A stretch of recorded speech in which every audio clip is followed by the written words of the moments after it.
Okay, we have returned. It's me and Jesse right now. April. So, last I left off, I was in the train station about to frickin' go to Jens. Oh, I have to ask the others if we want to leave. Look at that. Ooh. Ooh. Oh, look, just because I see treasure, I have to. I guess that means I gotta pick it up now. Oh, no. Okay.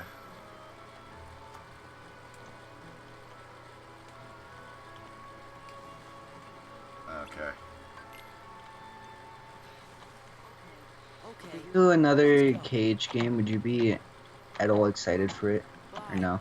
I'm assuming Adam is not watching this. Adam, if you are watching this, please click off the video. Uh, Yeah. then, until you beat KH3, that is, then you're free to watch it, but honestly, I am not that excited to see where the series goes next. Mostly because, I mean, maybe the DLC they're making for KH3 will change that, but honestly, like, I just thought KH3 was a disappointment for me. Yeah, I could understand that. Like, The way that KH was made, I still don't know much about KH3. I'm not sure if I want to get spoiled about it or not. Because I watched like probably 20 episodes of your KH3 Let's Play and then I kind of stopped. So, I mean, I did find out a morbid twist of fate recently. what? So, the main villain of KH3 and also a few other games like Birth by Sleep, Master Xehanort, he was Mhm. voiced by the legendary Leonard Nimoy in Birth by Sleep and KH3D, but then, in a twist of fate, both Leonard Nimoy and his Japanese voice actor, who happens to be the father of Solid Snake's Japanese voice actor, they both died within like a month of each other. Wow, that is very unfortunate. So for KH3, they got, in the Japanese version, they just simply got the Solid Snake voice actor to do the voice. Wow. They got the son of the original actor. And for the American version, well, the English version, I should say, they got a guy by the name of Rutger Hauer. Hmm. But has he done anything noteworthy or no? Has the guy done anything noteworthy? Mhm. Or I do you not know? I think he was in Blade Runner, but that's all I know. Well, no, here's where the twist of fate come in. Rutger Hauer recently died. Wow, that's ridiculous. So it's like if he needed to do dialogue for the KH3 DLC, well, he... I mean, here's the thing with his performance, though. He tries his hardest, but really he does not capture Leonard Nimoy all that well. I mean, it's kind of what you expect when there's new voice actors, so. I mean, but still, sometimes you get a voice actor that's able to, like, fantastically imitate the original, but then other times you don't. And sometimes it's just how it is. Like, it's weird. The Resident Evil games always recast their actors, and it's weird. I do not think Leon's voice in the remake, like, I do not think Leon's voice in the remake captures Leon at all in the remake.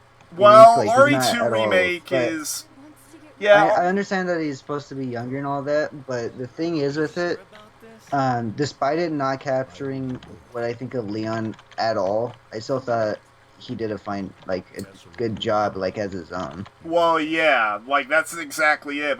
But what I was getting at was...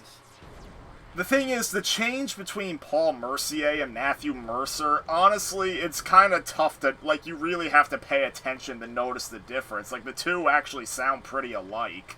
Then again, Matthew Mercer's, like, an expert voice actor he's seemingly able to imitate a lot of voices. Mm-hmm. Uh, let's see. Then a lot of the voice actors for Jill are able to sound pretty alike. I mean, well, maybe some of the older voices not so much, but Jill in general always sounds pretty similar to me. Yeah, I think the actor she had in the remake sounds very similar to the Umbrella Chronicles and RE5 actor.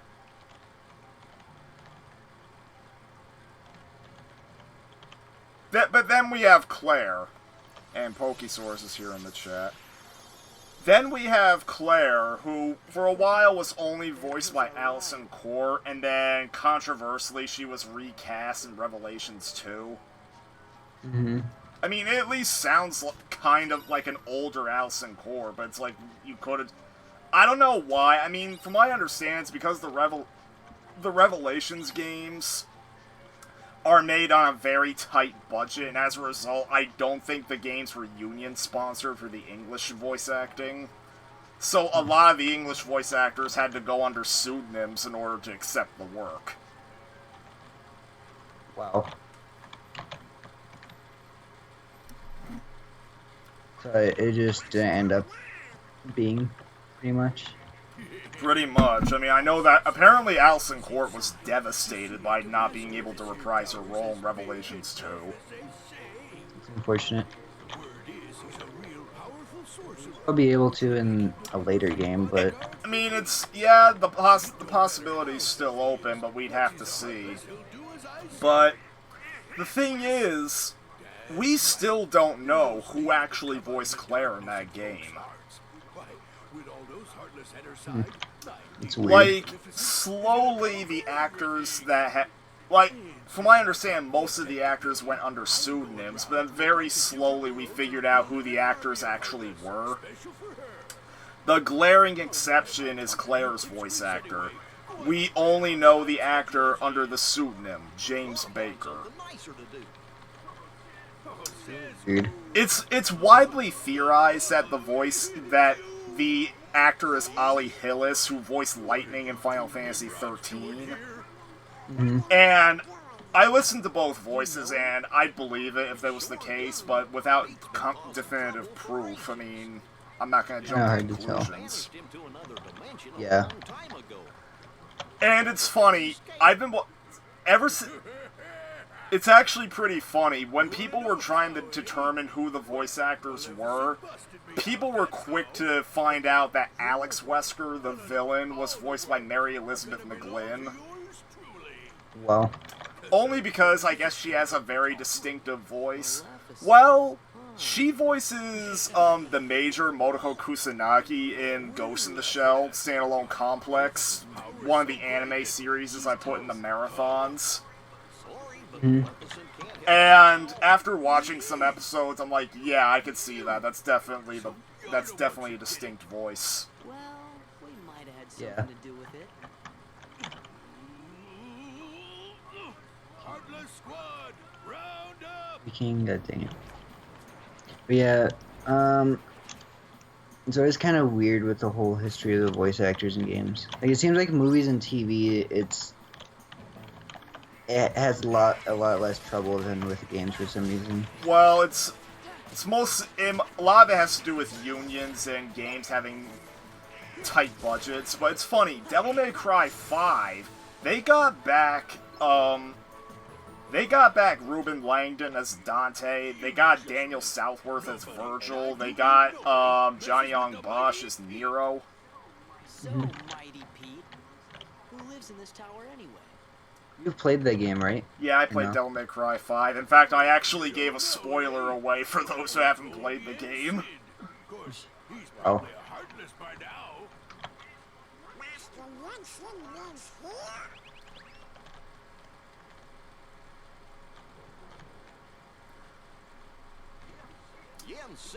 But even then, I mean, from what I understand, the RE2 remake, a lot of the voice actors in the Japanese version do return from, like, RE6 and stuff like that. Mm-hmm. But even then, even the English version has a few returning actors, namely William Birkin and Hunk.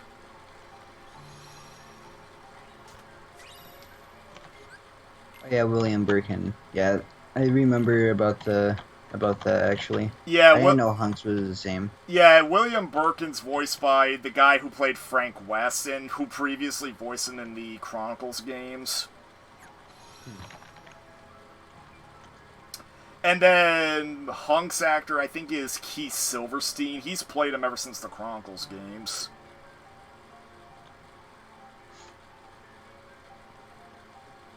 Freaking, I was learning a lot about freaking. Probably about a week ago, I was looking into lots of voice actors for cartoons because I thought it was interesting. You know, I'm trying to Like, think. learning about a lot of the people who do like the voiceovers, because like it's interesting because I didn't know the freaking like the voice actor for Static Shock and all that. Yeah, Phil Lamar. Yeah, Phil Lamar is like an amazing voice actor. I'm Well, surprised I yeah, didn't he know about like him I before. recently found out he played Bulby of all characters. Yeah, he also played Bulby. It is ridiculous. Like he's played so many like characters, like that are so distinctly different too. I mean, yeah, he plays an Asian man, Samurai Jack. Samurai Jack, Bulby, Static Shock, Green Lantern. Mm-hmm.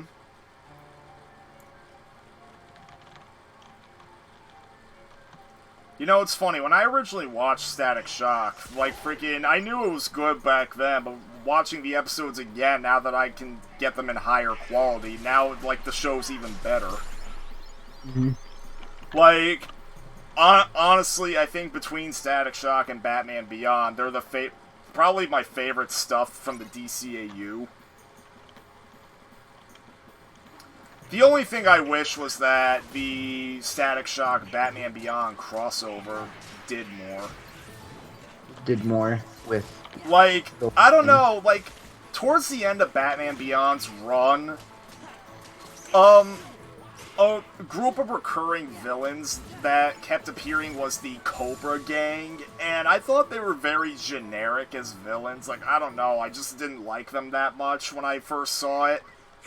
Mm-hmm. And, of course, in the Static Shock episode that crosses over with Batman Beyond, if I recall correctly, they, instead of...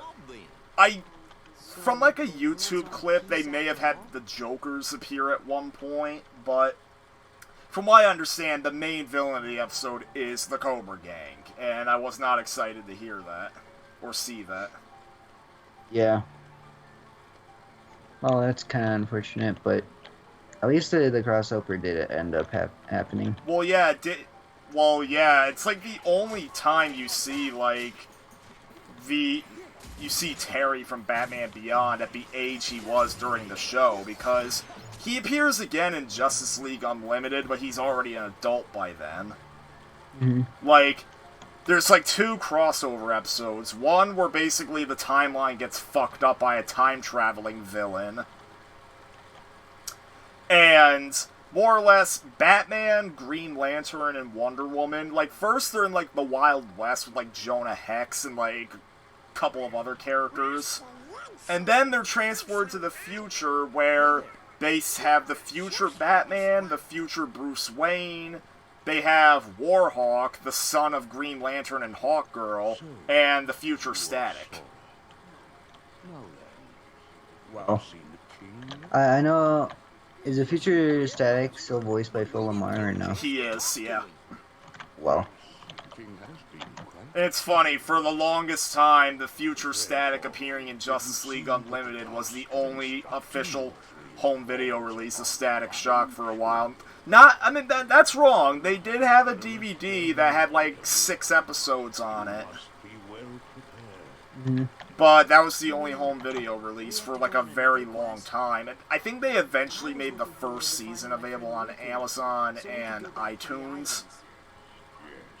That's still very unfortunate, though. Yeah, like, for a very long time, you could not get Static Shock any other way than bootlegging, but then eventually DC started slowly releasing it. Like, they gave the series a complete DVD release, and it was one of the first shows added when the DC Universe platform launched. So now, at the very least, it's very easy to watch it nowadays.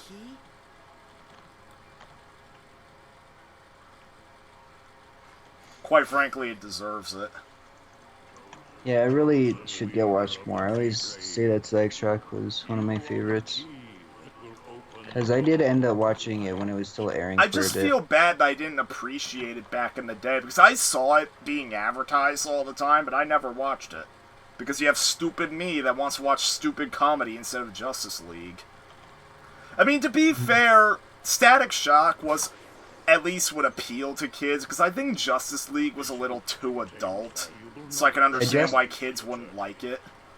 Yeah, there's some, like back then, I feel like stuff like just like SpongeBob, Ed, Edd n Eddy, like Courage and all that, just felt more appealing than, like it seemed less intimidating. Like it seemed like in order to get into like the shows like Samurai Jack or Justice League, you'd have to watch it from the beginning because it kind of carried on. Well, yeah, a bit of Samurai Jack and narrative. Justice League were definitely like that. And, So, especially... like, when you're a kid, it just feels a bit intimidating to watch those shows, because it's like... I mean, you're not Justice sure League what's gonna be especially going was on. intimidating, because they have a lot of freaking... I mean, not, like, freaking cursing or, like, violence or anything, but, like, they have a lot of, like, mature dialogue. Yeah, they have, like, a lot more mature themes and dialogue. The show overall was just a bit more intimidating than others, so it... Like, stuff like Ed, Edd n Eddy and, like, all those other shows just looked more easy to get into, because you don't really have to... It's actually kind of about it weird, that much. because it is possible to, like... I mean, like, Batman the Animated Series was set up in a bit more of an approachable way. So was Superman, Batman Beyond, and Static Shock. And then on the Marvel side, you have, like, X-Men and Spider-Man. Like, I liked watching Spider-Man when I was a kid.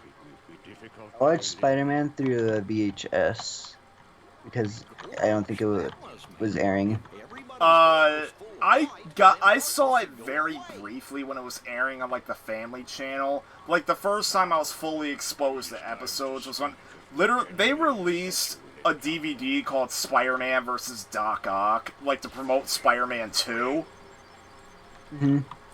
I had my uncle buy it for me, and I think he thought I was buying direct-to-video trash, so he had, like, this scummy look on his face when he got it. But then when me and my sister watched it, we found it was episodes of a TV show and not a movie. Well. And then, freaking the next year, they made Spider-Man the Venom Saga, and then when I found that out, I freaking wanted to get it because I was hooked. Like, the thing with the DVDs, though, is that sometimes they had misleading titles.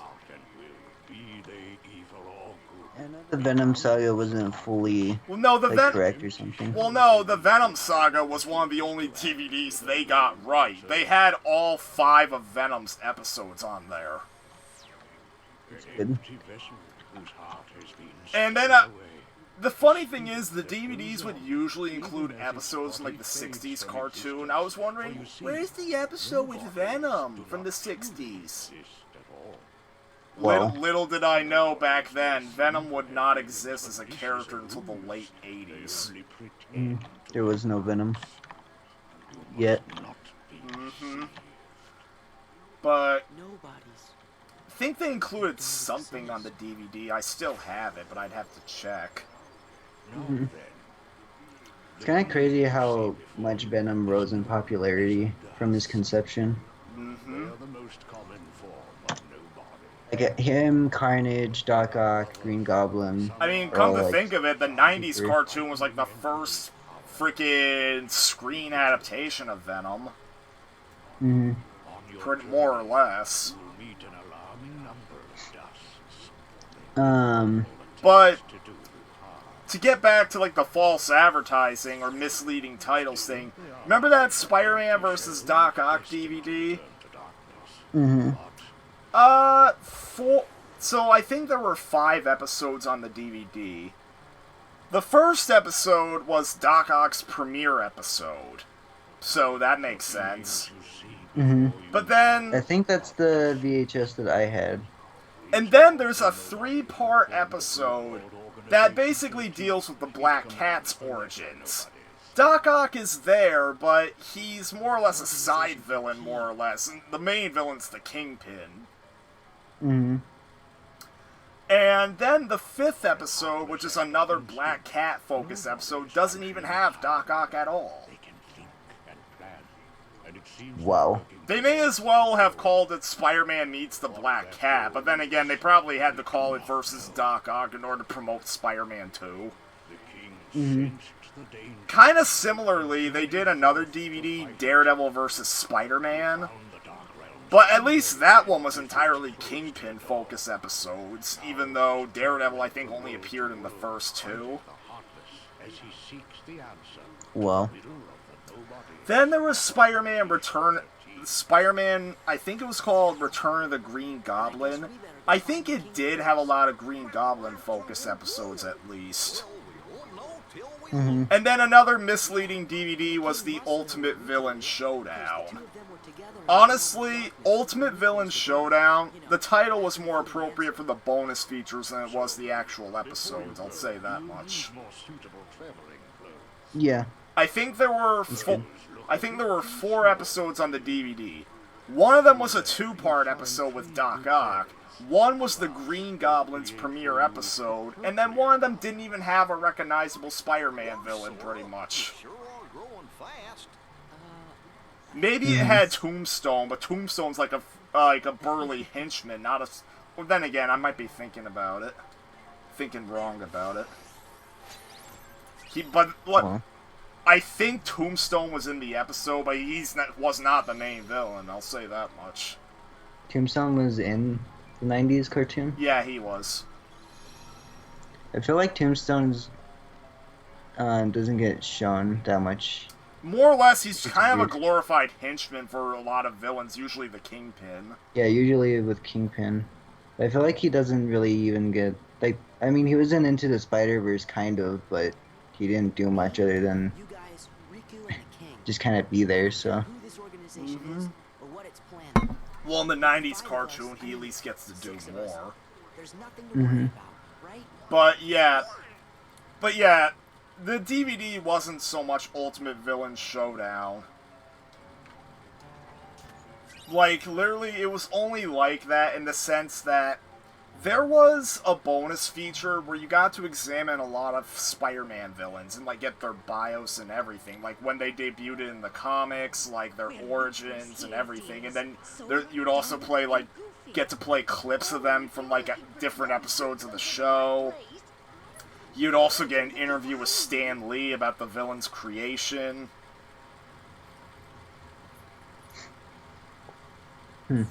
Like, I do remember some things that Stan Lee said about it. Some of them. Like, I think he said Venom, Carnage, and Hobgoblin were, like, 3 villains on the DVD, at least, because not all the villains were explained. Like, there wasn't one for the Rhino, there wasn't one for Shocker. yeah, they just kind of show up from what I remember. But yeah, out of all the villains that have a segment on that DVD, Venom, Carnage, and Hobgoblin were the villains that Stan Lee claimed he didn't create. Oh, funny thing is, I remember Stan Lee's interview about Hobgoblin word for word. What do you say about it? Hobgoblin is another villain I didn't create, and I don't know much about him, so I'm just gonna say he's just like the Goblin. Wow, That's all he says. it's funny. He's just like the Goblin. Honestly, that DVD is still in print thanks to Disney, so if I really wanted to track it down, I could. Mm-hmm. I still think that Doc Ock is a very interesting villain overall for Well, Spider-Man. Well, I kinda, Especially the way they portray him in Spider-Man 2, the movie. But, like, I remember, like, some of the people who, like, write for it say that, like, Doc Ock is kind of supposed to be, like, a reverse Peter Parker. I mean, In kind of a way. it's kind of funny his origin in the 90s cartoon, because basically he inspired, like, basically he was inspiration to Peter Parker as a little kid.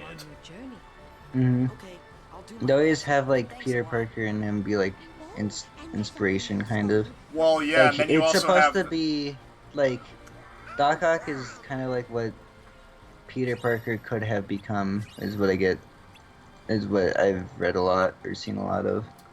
Like, he could have become like a really great like scientist if it wasn't for freaking the spider and all that, but like, I don't know. It's like if Peter Parker went on like a darker path or something, is like the way Doc Ock is usually um been wrote as a lot. I mean, you also have the PS4 game to show that. Mm-hmm.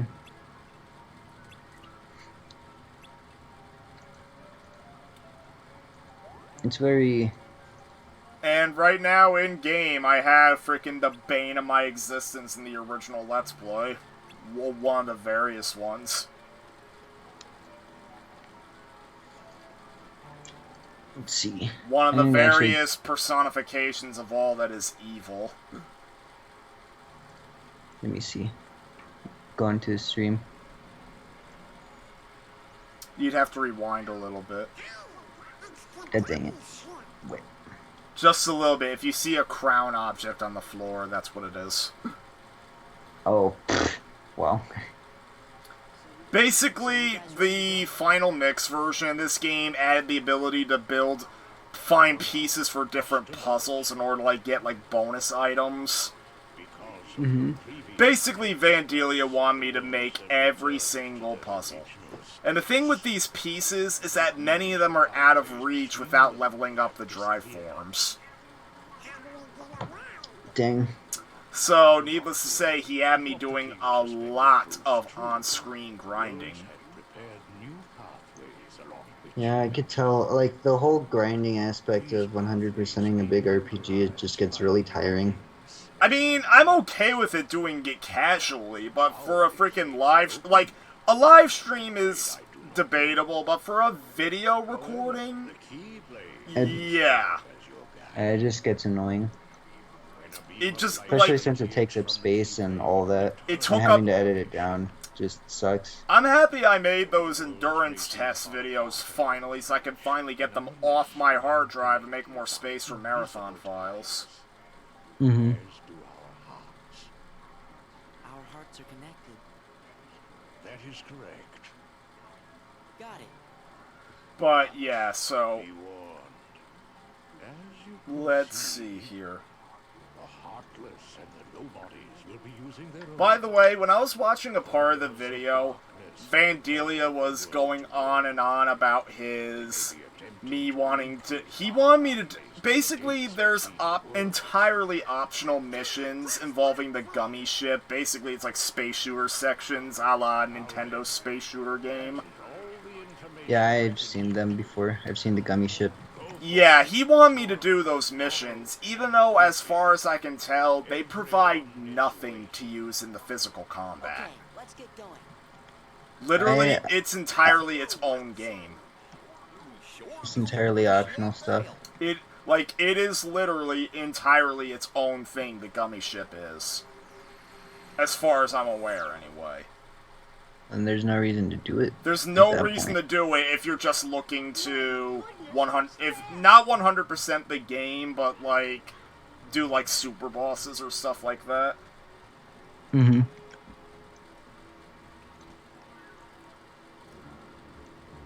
But yeah, like, so I'm doing the final gummy ship route, like the last time the story requires you to fly it. And he's like, "Oh, I'm ready to come back and do the missions. Are you ready?" And of course, me not wanting to upset him, I kind of just went, "Yeah, whatever." Well, I didn't say it like that. I just kind of gave a generic "yeah." And he's like, "Do you think you're gonna be able to get S rank? I want to get S rank." Yeah, S rank on the hardest difficulty of the game when I was just playing it for the first time. I just simply said, "I don't know." He asked Adam and Brandon. Adam said, "I don't know." Brandon actually was encouraging, and he said, and if you can fucking believe it, Vandelia went Dark Side Phil. Was like, "Yes, positivity, positivity." Wow. It's dumb. Like, and I guess it was alluding to how Brandon tried to 100% Shrek, or maybe Brandon was just trying to be uplifting in general, I don't know. Then again, I've noticed in a lot of very old videos, Brandon is surprisingly pretty different. Brandon changes a lot from time to time. It depends. Like, The only thing that changes between me is my opinions sometimes change. That's about it. oh, you're gonna love this. In these videos, for some reason, I brought up Crash racing games. Mm-hmm. I asked him about Nitro Kart. At the time, he said he liked it. Yeah, he thought it was decent. He did a replay through of it, and then he ended up hating it a lot. I think my theory is that he never fully tried to 100% it like he did with CTR. And then when he tried doing it, he finally fucking realized that he thought the game was bullshit. Yeah.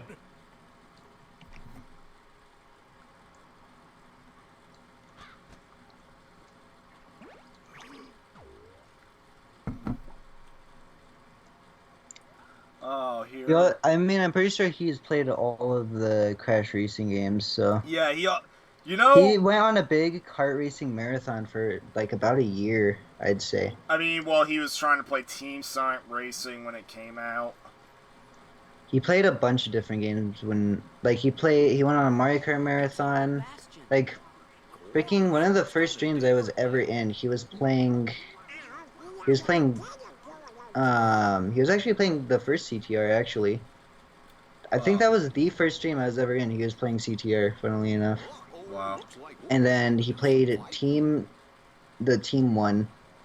Tag Team Racing? Yeah, he played Tag Team Racing. You know, he that. had multiple copies of the game, and he sold one of them to me. Well, not really sold, he just gave it away to me on eBay. Yeah. I think I remember him telling me about that. I didn't know it was on eBay like that, but... Well, basically, he gave it away to me for almost nothing on eBay. I just kind of paid for shipping. Oh, by the way, you see that freaking piece up there? Like, freaking, you remember when I said there was a video where he had me divert away from a gummy ship route just to get a single solitary piece? Yeah, that's the one, right there. Wow.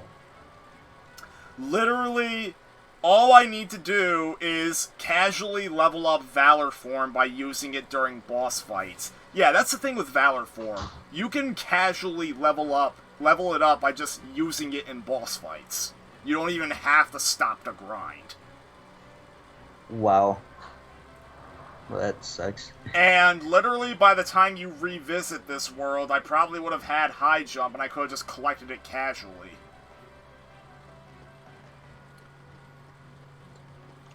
Oh.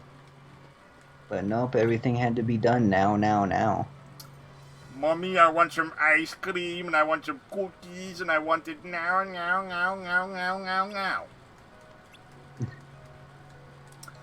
That's like one of the only Nostalgia Critic quotes I'll still say.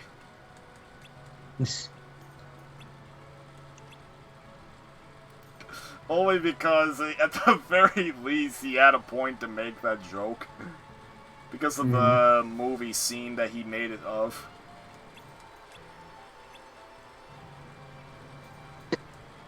Oh shit.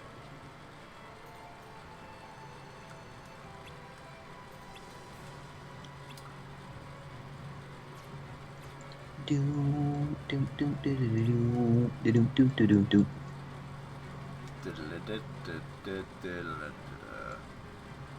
beep beep beep beep beep beep. I don't wait. You know, I really want to play more Mario Maker. You do, but you know, Yeah. I just Not thought right of now, but- another thing that I was disappointed by with KH3 actually. What? The lack of Final Fantasy characters in the game. Yuffie. Like, I don't know, I just kind of missed them appearing in KH1 and 2. I mean, I can understand there's no point to having them in KH3, but still, it would have been nice to see them after they were absent from so many games. Do you know why they were? Or From what I understand, there wasn't a necessary need to have them in the story. That, and I guess another argument was made that they didn't that since the series has been established for years, it's like, oh, now it doesn't need Final Fantasy anymore to help it stand up. I think that's kind of. I feel like that's kind of unfortunate.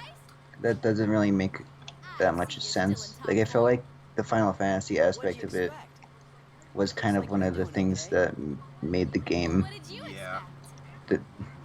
Itself. But yeah, there's various things. Most of my disappointment with KH3 had to do with the plot. Yeah, from what I understand, you didn't like it. I mean, I know the reason why they made it like from what I heard, it's a lot more basic than what you'd expect, and it doesn't really feel as fulfilling or something. I mean, honestly, the final battle itself just felt a bit underwhelming. Like, it didn't feel as epic as it could have been. Mm. Like, it felt very freaking slow and automated. Not to mention, there was a shit ton of crap that came right the hell out of nowhere. Like, let's just say several characters get revived with virtually no explanation. It's weird. Like, there's, like, for instance, they explain why Roxas appears, but then they don't explain why Xion appears. Like, literally, with no explanation whatsoever, she's suddenly there to be one of Master Xehanort's vessels, and then suddenly she turns good. Yay, everything's good. It's really weird. I mean, I'm hoping the DLC will explain it. Who knows what the DLC will be like? Have they released any information on it, like a trailer or something? Yeah, there's some trailers on it. It seems that the DLC will focus more on Organization 13 as it appears in the game. And it's also been confirmed that there'll be... So the thing is, for most of the game you play as Sora himself, but there's a few sections where you can control Riku and Aqua. The DLC confirmed there'll be more sections where you can play as Riku and Aqua, and they confirmed Roxas is also going to be a playable character added. Oh yeah, I actually saw footage of playable Roxas. I forgot where, but I actually saw that. It was basically during the final battle part. All three of them were. And specifically, it seems a couple of the organization members are getting expanded story. I mean, there's one thing KH3 did not touch upon. Basically, it alluded to some of the organization members having hidden abilities to use Keyblades, but beyond first bringing it up, they never elaborate. And literally, you have Maleficent and Pete appearing periodically throughout the game. Had it not been for a post-credit scene that teases yet another sequel, literally, their appearance in the game served no purpose. I saw them, because I remember them, they were like showing up even at like the beginning of the game, so they literally were just there for no real reason. Other than to showcase they're going to be involved in the inevitable sequel. It's weird. Yeah, I have a lot. Like, and it's funny. Out of all the video game shows I've made for the marathon, so far it's Resident Evil, Metal Gear, KH, Silent Hill, and Uncharted. I'd argue KH is the only one that would have freaking seasons that would get like rotten score, like a freaking mix to possibly not negative, but basically not positive scores. Like, Season 6, which is recoded, would get like a 50% in my book, mostly because, for the most part, the game itself mostly was filler content, but didn't really have much important story to it. From what I remember, anyway. Oh, Pokesaurus, I know why you love that wizard. Hey, thanks, Leah. Because he's lemons. Oh no, we're He's supposed to be up in lemon. Bailey. But yeah, so the thing is, then the KH3 season I'd say would be another 50, or maybe a 60 is currently as high as I'd go. Hmm.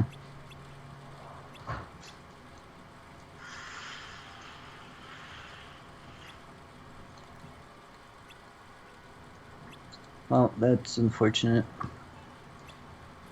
Like, I don't know what it is. Like, I feel like, I mean, of course, some people are going to claim Resident Evil and Silent Hill have missteps, but from what I've experienced, frickin', there's nothing, no real bad stories to either game. Like, There's no real bad stories. Like, even RE6, like, it's not bad in its story department. Yeah. Well, yeah, RE6, some people complain about it not really being a horror game, but I mean, some people might have problems with the plot in areas, but ultimately it's not bad or anything. Like, it's not a bad game, it's just not a Resident Evil game, pretty much, is what some people say. Yeah. Or not a traditional or, like, horror game. It's a little Well, yeah, Leon's overacting. campaign's the closest you get to it being a horror game. Mm-hmm. That's the only one that I really played. Only really played Leon's I mean, campaign. when it comes to story problems, I mean, some people have some people think Jake is too much of a pretty boy. I know a lot of people didn't really like Jake. I know someone played RE6. She doesn't like Jake all that much. Well, yeah, either you like him or you hate him, but honestly, it was kind of nice to see Sherry back from RE2.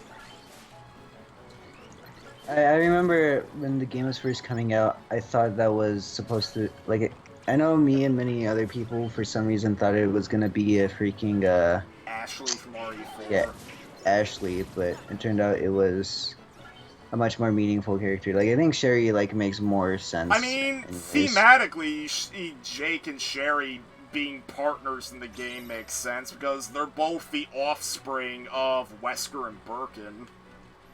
Mm-hmm. That, and they both have, like, superhuman powers because of freaking genetics or viruses. Mm-hmm. Just because of the way they are. Mm-hmm. Then, of Like, their whole course, thing makes I sense. did at least like how the campaigns did cross over with each other, like Leon reuniting with Sherry, and then you also have Sherry getting to meet Chris for the first time. Mm-hmm. And of course, you get a mention from Claire, who, of course, Chris mentions that Claire told Chris all about Sherry. And then, of course, probably the moment I really wanted to see back when RE6 was releasing was that having Chris and Leon meet on screen for the first time.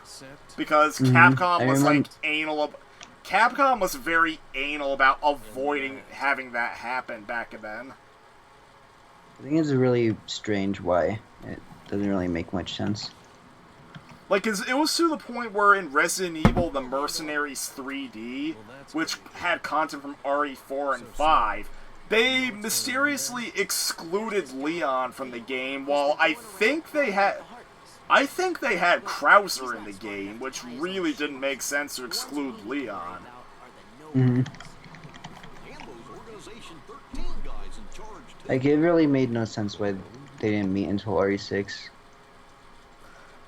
I mean, some of the games alluded to them knowing each other, mainly Code Veronica, that is, but... And 5. Mm-hmm. And the Leon incident. No, the Kennedy report. Or Kennedy report. I always say Leon incident or Kennedy incident when I always mean freaking... And then it's funny, after Kennedy they report. finally are shown on screen together in RE6, Capcom suddenly started doing it all the time. Like, they appear in Project Cross Zone 2. Notably, Project Cross Zone 2 is the only time Jill sees a character other than Chris.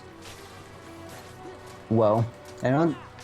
Does Jill and Leon? I don't think Jill and Leon ever really seen.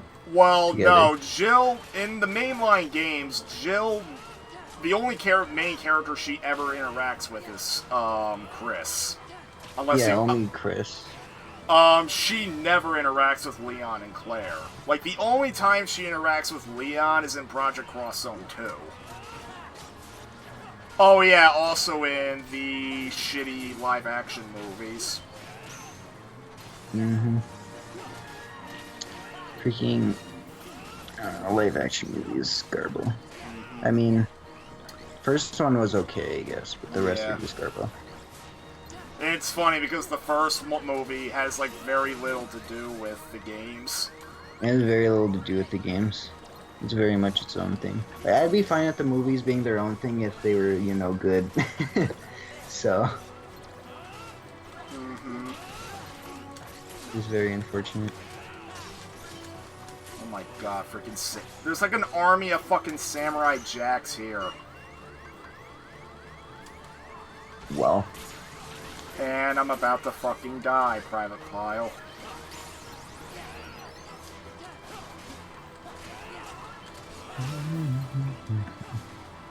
Fuck you, Private Pile. Giant cookie. Giant cookie there. And then you have Klasky Zupa activating. Klasky Zupa.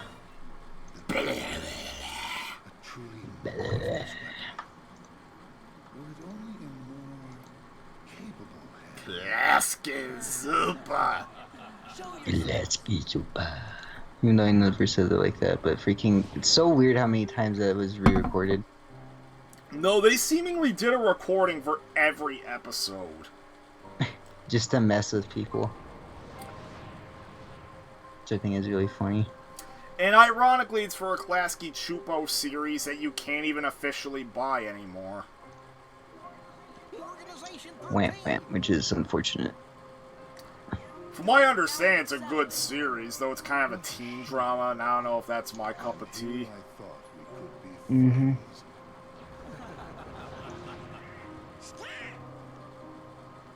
Then again, I have been adding All Grown Up, but only because it's a continuation of Rugrats. Mm-hmm. And it leans more on the comedy side than the teen drama. Oopsie daisy. Move! Now, do you think that's polite? Shutting me down like that? I said get out of the way! As if. You can talk all you want, but that won't change a thing. You know what? This is what? I'm trying to do something in freaking Photoshop, but it's really annoying. You know? I've just been trying to do digital stuff and trying to learn it, and it's just been annoying. You know, I have some new amiibos that I got yesterday, or 2 days. Yeah, I think yesterday.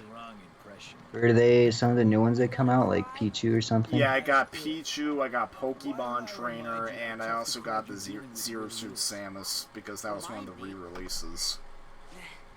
Oh. Wasn't Zero Suit Samus rare during the time of Smash 4, or? Yeah, Zero Suit Samus is a re-release from Smash 4. I guess you think you can psych me out by saying Then She's a re-release, but during the time I remember her being rare. Like during the time of Smash 4, like 2014. She was really rare. I mean, I know that Rosalina and Wii Fit Trainer and Marth were very rare at the time. You good boy now? Let's see. In September, Snake is getting released. that was weird. Who gave him the same look? Oh yeah, Snake. I've seen his like art of him a bunch, or like I've seen like the concept for him a bunch. Only one But yeah, I already have Snake pre-ordered, so I'm getting him. Mm-hmm. The Hollow Bastion Restoration Committee honorary member. Oh no, the ID card doesn't exist anymore. Huh? What's this? Goish. Oh my god.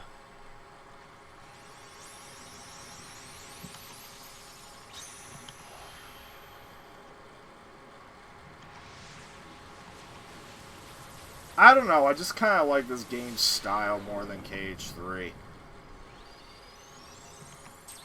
That's fine. Maybe it's also just me, but I think during KH3, Sora was way too juvenile of a character.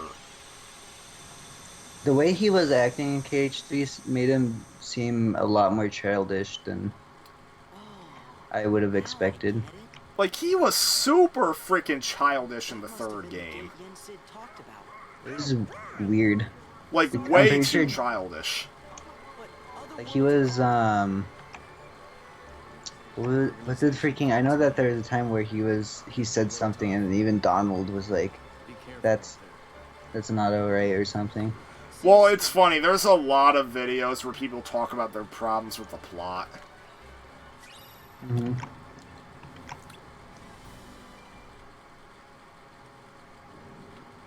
But in the shitty RPG games, I try to keep his character to like how he was in this game. Yeah, that makes sense. Obviously, are you still working on that, or are you still focusing mainly on marathons so far? Kind of on marathons, but honestly, the fact that Adam and Brandon are finally playing the original is giving me a bit of motivation to go make the sequel a bit more. I truly hope he's enjoying himself on his adventure. Maybe he'd like a hand to determine his fate. Hey, as long as it works in our favor, we can let him do what he wants for now. I mean, I'm thinking to myself, it doesn't have to be a huge game, at least not at first. It doesn't have to, like, if it's 10 hours or like 8 hours, I'm sure that's fine. Yeah, it doesn't have to be super huge or anything. Yeah. I'm not comfortable with that. Even if it was shorter than the original, then that's still fine. Mm-hmm. Never spoken. Well, I suppose the fun will have to wait. Honestly, the main reason I focused on marathons so much was that just so I could put something on in the background when working on the game if I get back to it. Because I don't know, like, I guess you could say I'm kind of like Adam in a sense, where sometimes I'll just go into a weird phase where I only want to do one thing and then it continues for a while until the interest goes to something else. Yeah, I can understand that. Like, recently I've been trying to finish Red Dead Redemption 2.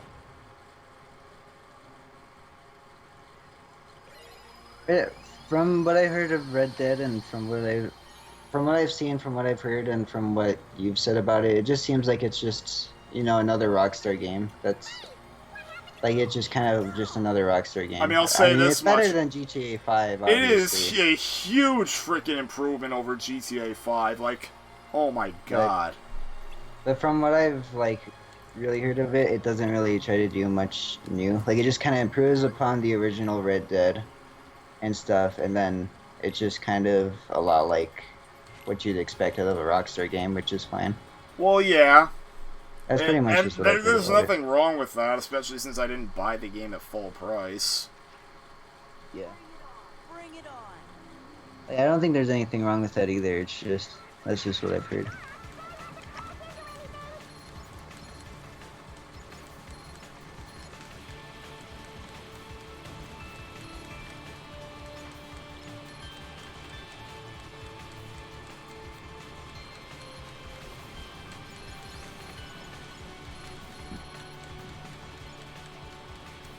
And look, we're now on the freaking thing where I have to do the optional stuff. Ooh. You know what's funny? For all the talk I was given about how he wanted to do these freaking gummy ship missions, I think I never actually did one. Like, Wow. not even attempting one. Not that I recall, anyway.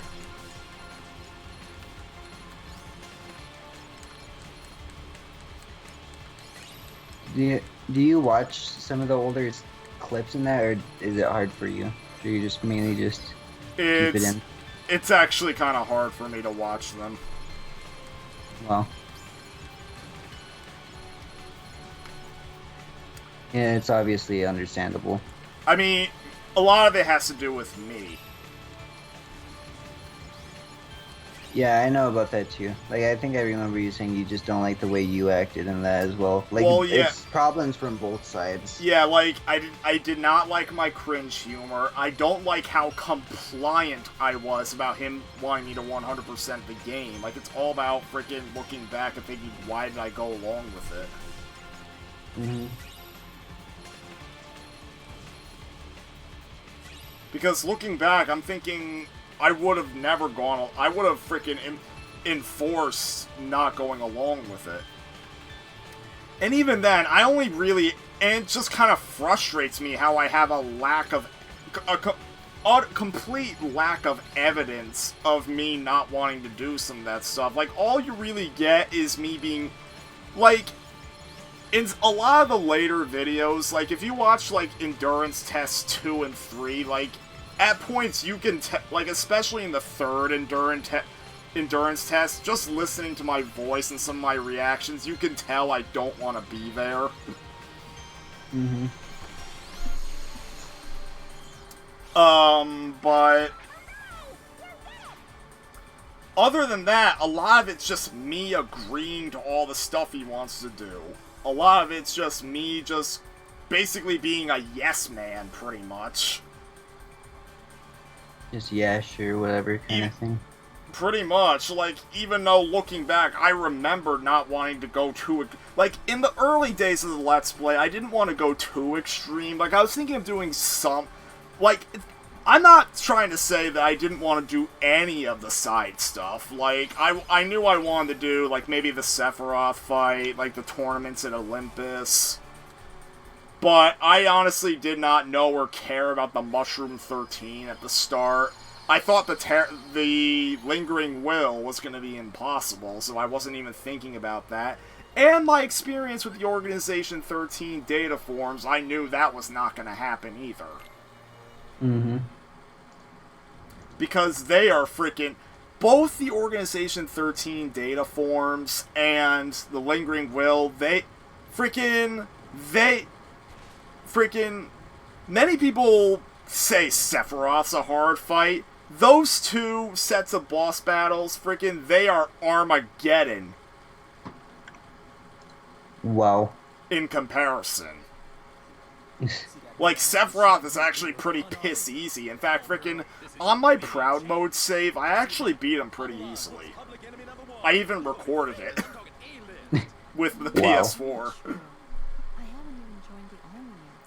fact, for good measure, I'm probably gonna try it in this Let's Play. I just hope I don't get discovered. Like, really, it's all about getting your stats leveled up enough, and then you're good.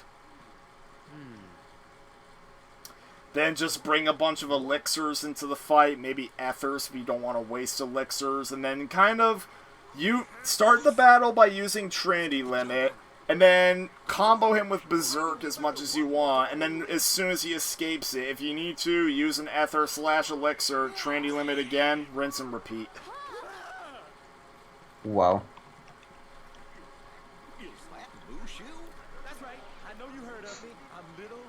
But yeah, as said before, it's kind of hard for me to rewatch the older videos just because I just don't understand why I would have behaved like that back then. Mm-hmm.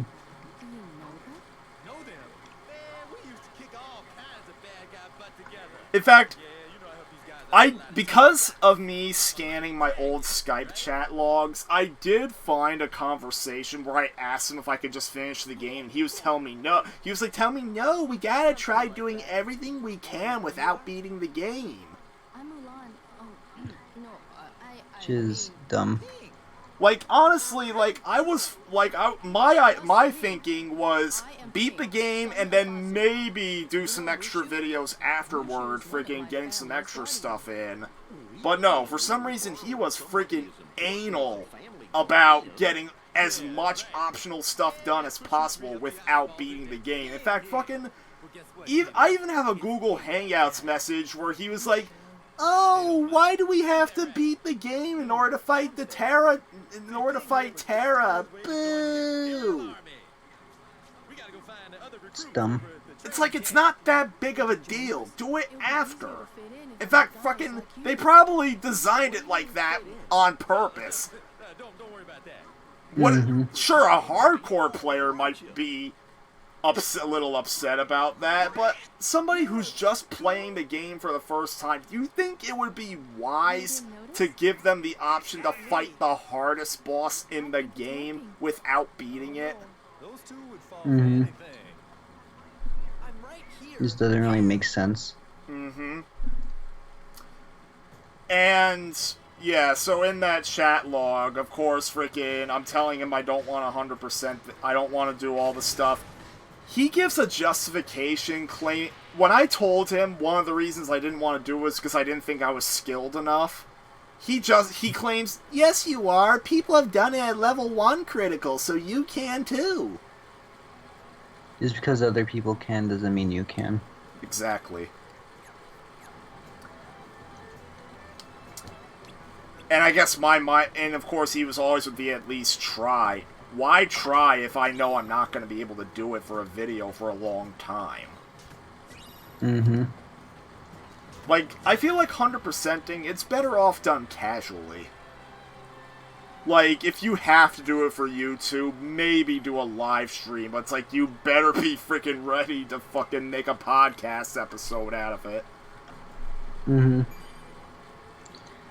Like literally, or just maybe making a review Tech USA style video where literally your gameplay is just the background while you're talking about something unrelated. Freaking review Tech USA. That was the first example that came to mind. Do you even watch him that much or no? I used to watch him, but I stopped haven't watching watched. I haven't watched him like a year. So. I haven't watched him in months. Yeah. And now this scene just made me miss watching Mulan. Oh, the original, that is, not the stupid live-action remake. Like, I swear to God, Lion King is so bad, the live-action remake that is, that freaking, we're finally seeing a serious push on YouTube to boycott the live-action remakes. I mean, they're not going to be canceled or anything, but it's good to know that if they start doing about as well as freaking Dumbo, then hopefully they'll slow down or stop. Like, I'd take freaking 3D animation over that. Like, I'm not asking for traditional animation. I just want actual, like, cartoon stylized animation from Disney. It's pretty funny. Freaking they don't even care about 3D animation anymore. It's dumb. Literally the only 3D animated movie on Disney, not Pixar, Disney's lineup is a freaking Frozen sequel. It's dumb. I'd say the hype train for Frozen has already sailed. I honestly don't know why Disney is still trying to push it. Me neither. Like, freaking, when Frozen came out, I was still in middle school. Like, it's just ridiculous. I hope you're ready.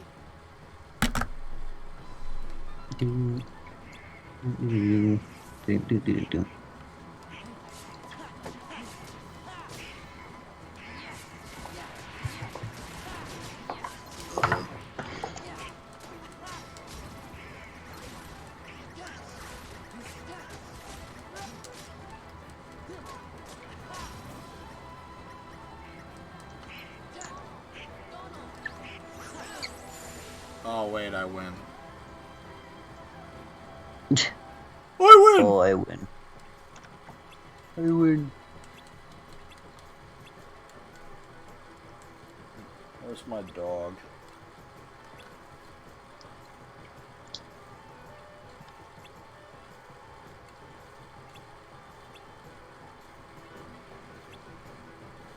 That's my dog. Freaking, how do you... Oh, like that, okay.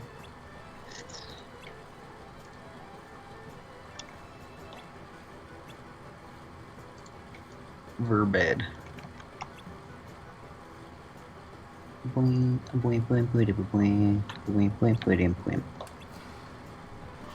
I mean, from what I understand with the live-action Lion King, apparently it sadly is making a lot of money, but supposedly lots of people that went to go see it aren't happy. If it gets bad reviews, It then has less people. it has gotten bad reviews, actually. Wow. Literally, the early reviews were positive, but then they quickly turned negative as soon as, like, general review scores were going out, implying that the preview scores were paid shills. Mm-hmm.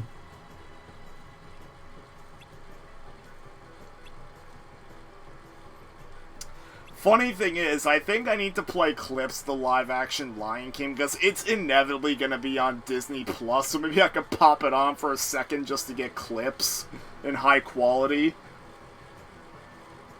Freaking the live action Lion King is. I've seen like a few clips of it. You know the freaking song, the "Can You Feel Love Tonight"? That was done in like broad daylight. It's stupid. Well, It makes no sense. they fuck up most of the scenes in the movie, the songs and everything. It's really dumb. Especially the songs. Some were cut short. Some just make no sense in context. I think Be Prepared was one that was cut short. Mm-hmm. And then of course, because they can't do actual emotion on the characters, it just doesn't work as well. And the funny thing is, Some people found it very uncanny. And it's, at the very least, we know animals, kids aren't buying it either, because Cinematic Excrement, when he did his vlog on his experience watching the movie, he noted how he heard at least one kid in the audience going, after the movie was over, "I like the cartoon one better." It's great. If I was young, I would have been that kid. Uh-huh, I would have been that kid. Honestly, we need Stinky Pete's philosophy. Lion King live action ruined everything that was the original. And hopefully after this it'll be forgotten. Spending eternity rotting in some landfill! Rotting in some landfill. Just like E.T. Because I guarantee the original's gonna probably... I would hope the original has better home video sales long term. That'd be amazing. After all that, it's just all the original movies just do much better.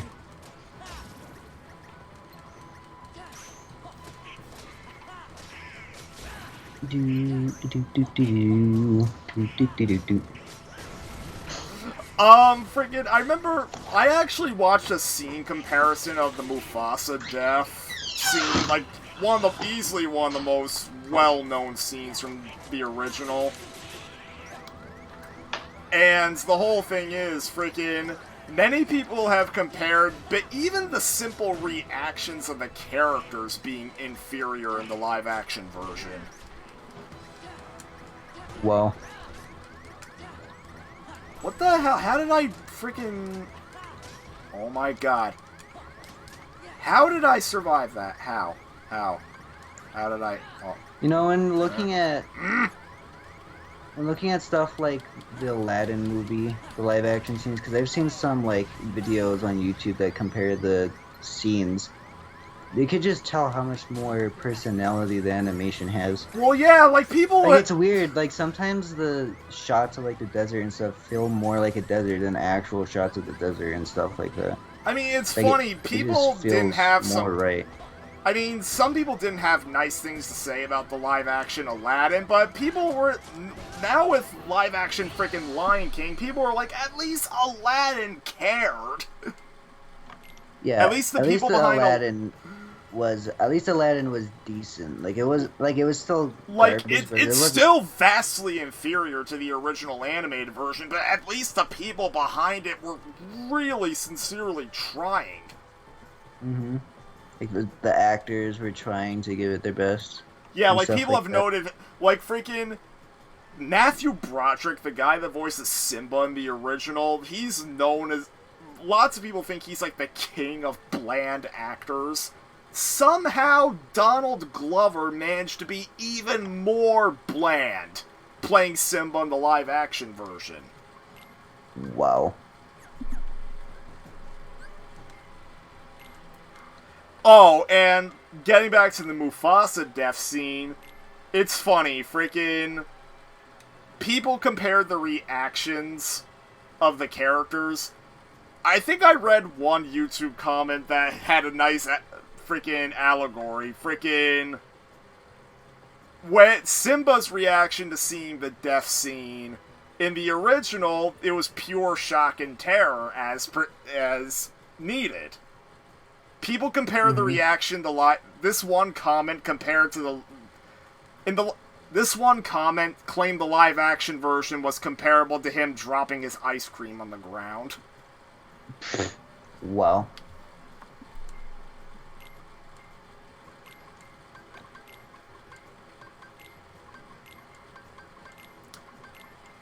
Oh, Garbo.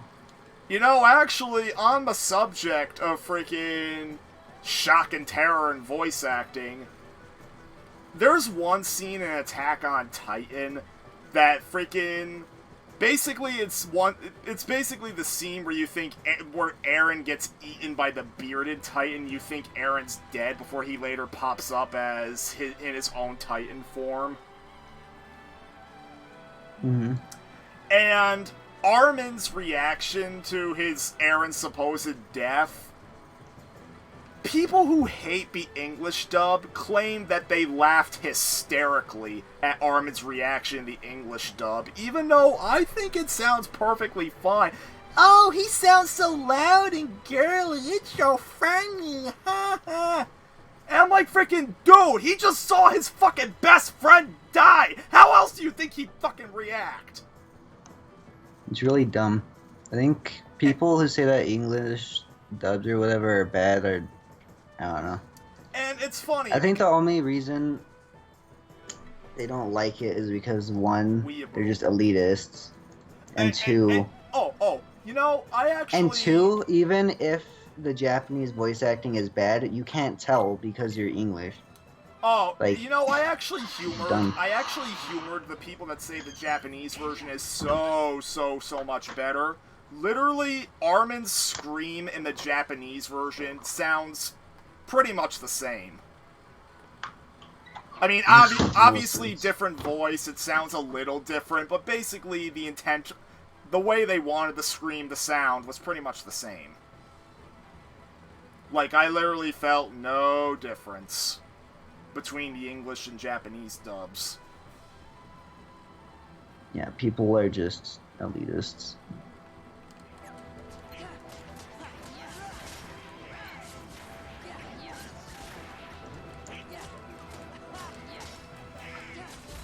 Not to disrespect the Japanese voice acting, because of course it's well done, but still, I prefer English voices.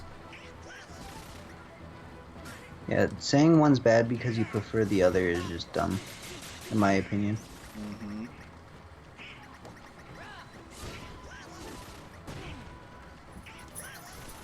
Oh my god, fucking, these enemies are annoying.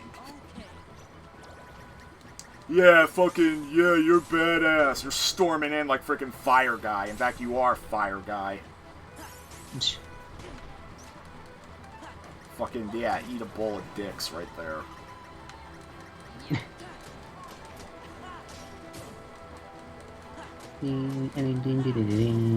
I'm hoping I didn't scream too hard about freaking stating my freaking piece on why I don't get why people have a certain opinion. Yeah, I don't really get it either, so it's fine. Alright, high potion. Yeah, fuck you. Oh! Oh! Arrgh! Erg. Mutiny. Yeah, no, I'm thinking Wario from Mario 64 DS. Wow. No, freaking... I can hear him in my head, but I can't do his voice. Arrgh! Yeah, pretty much like that. He does sound like a freaking pirate in that game, now that I think about it. Mm-hmm. Wah. He falls out. Alright. Why is Oh this my so god, hard I to have do? guard. And I just freaking realized I never equipped scan, even though I had it for a long time. Wham wham. Oh, no experience. The best ability or the best ability? Psst. No experience.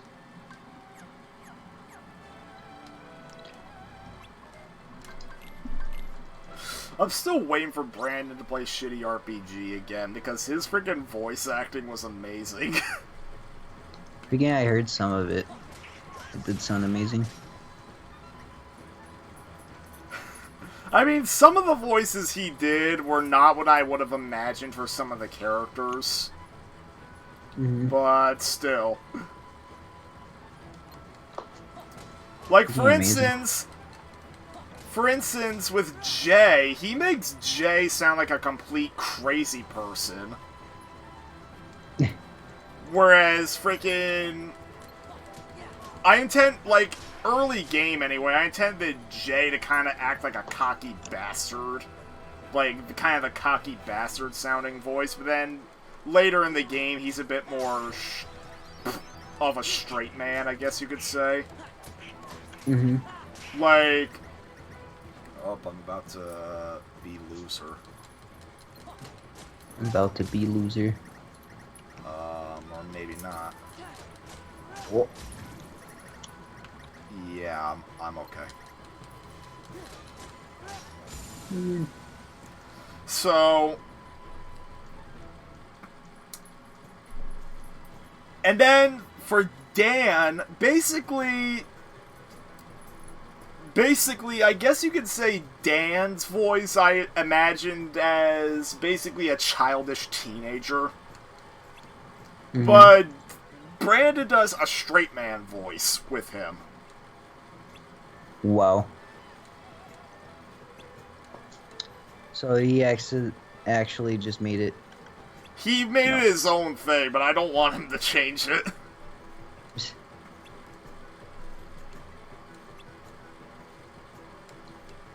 Brandon's voice is I do like... so ridiculous. Like, I haven't heard all of it, but I saw a tiny bit of it. I mean, I'll say this much, freaking... I do like that because of him going out of his way to read all the dialogue, this does give him a chance to see a lot more of the signs of what's to come. Mm-hmm. Because I'm worried Adam's not getting that. Then again, I'm almost wondering if shitty RPG's the kind of game that has to be played through twice. I don't necessarily think it is. I think it's one of those things where it might improve the experience if you play through it twice, but you don't need to do it. Yeah, because once you because freaking... When you get to... I feel that way with a lot of movies. Like, I feel like Into the Spider-Verse is a really good movie if you watch it over again. Because... I mean, that's true, but... The thing is, with... Once you see what's to come, like, I'm almost wondering if people who would be curious to play shitty RPG again, to, like, re-examine a lot of scenes and dialogue to kind of see warning signs of what's to come again. Mm-hmm. But even then, I kind of understood that some people, not everyone would be paying attention, so... When you do get to the end of the game, I do flash back to a lot of the earlier scenes to kind of, like, serve as a reminder. Mm-hmm.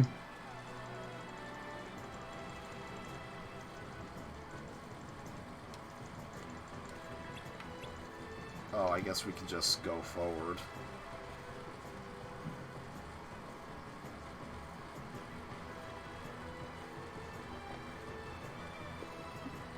One thing that's at least comforting is that even though we get stupid live-action remakes, frickin' we'll always have the originals, so we don't have to watch them. Yeah, we obviously never have to watch, oops. And if Disney doesn't want to make actual animated movies anymore, well, even if tons of other people will give them money towards movies that I don't want to see, frickin' Angry Grandpa put it best. Oh well, guess I ain't seen Disney movies anymore. Oh.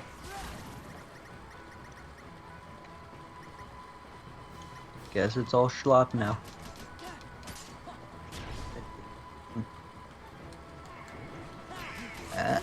Oh.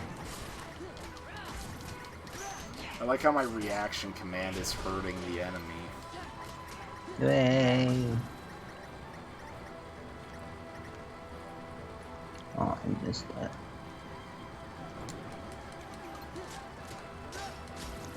Oops. Okay.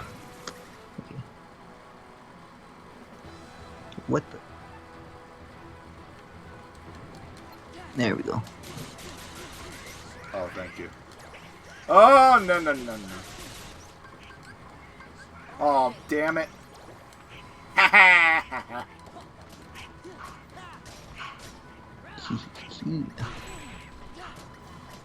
Sorry. Oh. Ow, goddamn. Ah, goddamn. Ow, goddamn.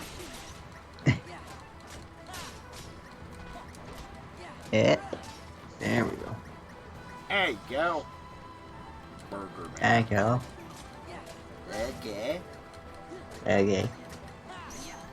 Ranking pendejo. Now you're reminding me of Kevin Hart. Before. Specifically in his Let Me Explain stand-up special, The Horse Story. I actually haven't seen the. You know, it's weird. I've seen lots of stand-up. What's the one freaking stand-up comedian?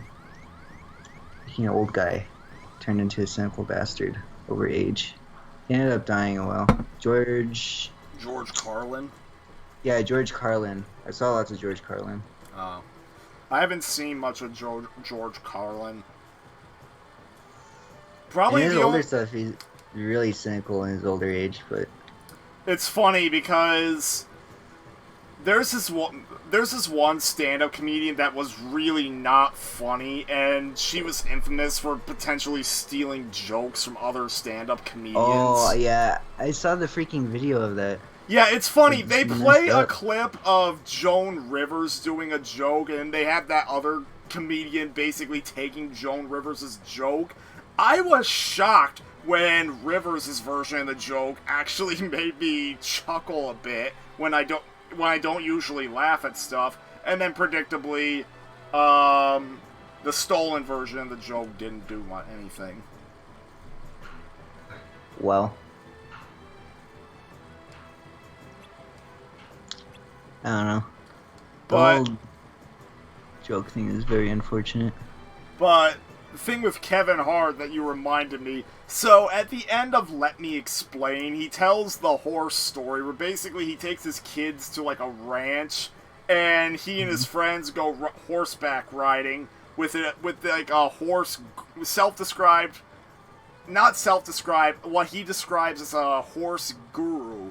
The only problem is he claims he could not speak English. Oh.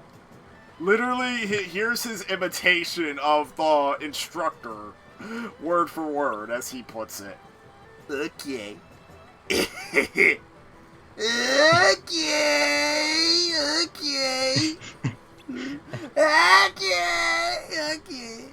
You got that go back, like that, like that, go back, that, kick it, like that, kick twice, like that. All right, let's ride. Like that. Let's ride. And then, God dang it. as Kevin Hart puts it, man, we gonna fucking die. Freaking, you know, something like that actually happened to me in real life. Not even a joke. There was this one guy, we were going up to Red Rocks, and we had to get a lift from this one driver for some reason, like, not taxi, maybe Uber or something. Had a very thick, like, Indian accent. And he drove up the mountains extremely fast. Like, it was, like, very concerning. and he said something really funny. I can't remember it though. But the freaking guy was like, in that case.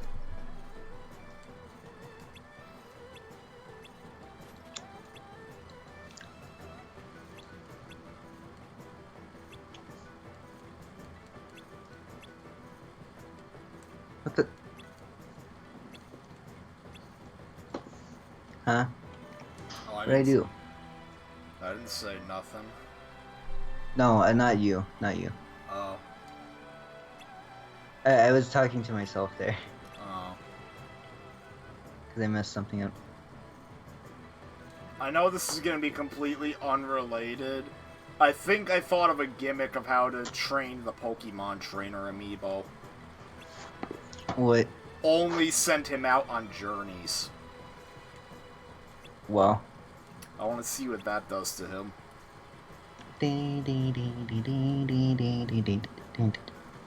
So he just learns. Wait, through online? Through online, yeah.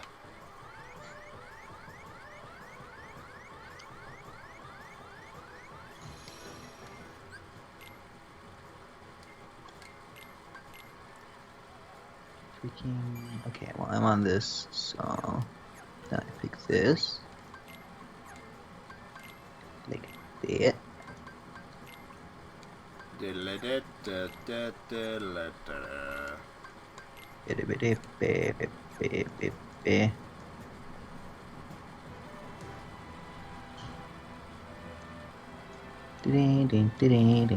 know, I think I really need to frickin' watch Mulan after this, or get a hold of it for like a movie event or something.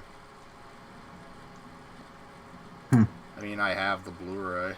I think I've only seen Mulan once, now that I think about it. Oh, wow. I remember the song, the famous one in that movie, but I've only actually seen the movie once. You know, that's like another thing that frickin' it's not very exciting about the live-action remake. They're getting rid of the songs. Yeah, they're getting rid of the songs, which is extremely stupid. And then you have people who are like, but oh, it's more faithful to the original story. It's Disney. It doesn't matter. It's the Disney version. Don't you think fans of the Disney version are the freaking people that are going to be attracted to this story? Yeah, they're going to be... The fans of the Disney remake are going to obviously... Or of the Disney original are going to obviously be the ones who want to see the remake.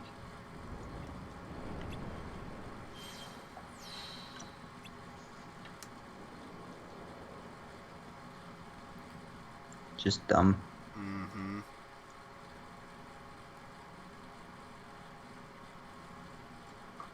Alright, is that good? I think that's good. Hey, come back with my football. I crack your head. Why does he say I crack your head? It's stupid. I don't know. He just says it.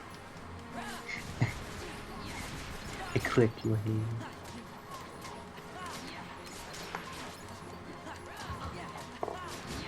Like, Shrek on Xbox is shrouded in so much mystery as to how it got made. Like, it's honestly unbelievable. It's mysterious how much pain it's caused the players. Uh-huh. And we barely know anything about its development. And it's funny, eventually me and Brandon tracked down an interview. Basically, DICE got the license to do Shrek, and they basically decide the reason why it barely has anything to do with the movies, because literally DICE claimed they wanted to make it their own thing. They were even thinking of making a sequel at one point. What would you do with Shrek if TDK Shrek got a sequel? Or not TDK. DICE Shrek. Yeah, DICE Shrek got a DICE sequel. I have no idea.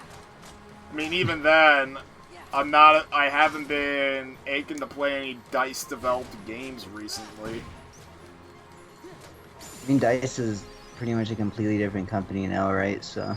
Well, supposedly it wasn't even the dice everybody knows, and it wasn't even Knows now. Yeah, it wasn't even the dice everybody knows now that developed Shrek. It was their Canadian branch that developed it. I wonder if any of those people, like, I mean, they're obviously probably still around, but I just wonder where they are today. And it's funny, DICE obviously doesn't talk about developing Shrek anymore, but they do have Shrek listed on their list of games developed on their website. Hey,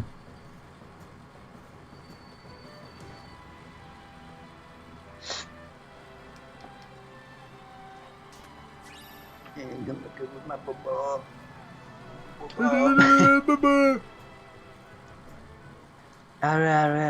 Football. Giant cookie. Gumdrop. Button.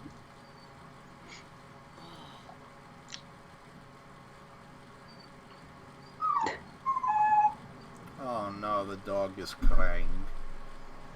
Is someone lock him in here?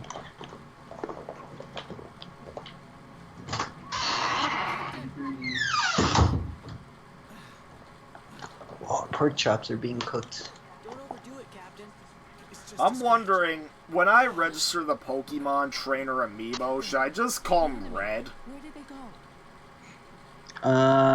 If you want. I actually don't know much about the Pokemon games, so. But isn't the Pokemon Trainer in the game supposed to be Red, or is it just his own thing? Red is the very first trainer in the very first Pokemon game, and in every sequel since, you fight him as a secret boss. That's what I know. But is the trainer in Smash Brothers supposed to be Red, or is it somebody else? That's what people assume, I guess. Like, for some reason, lots of art of Red show him kind of sad and, like, kind of mysterious looking. Oh. Here, let me see. Red. Not the color red and not the Red movie. Red Pokemon. He kind of has a different design throughout all the games. I don't know. I guess you could say he looks very much like the Pokemon trainer. Yeah, I think, yeah, he's Red. How do you know? Yeah, just from the design, just from looking at the design, like it looks exactly like it. Like here, watch. I'll even send you a picture. Freaking! Come on, hurry up! What? What do you mean? What do you mean you don't wanna? What do you mean you don't wanna? You don't know where the disc is.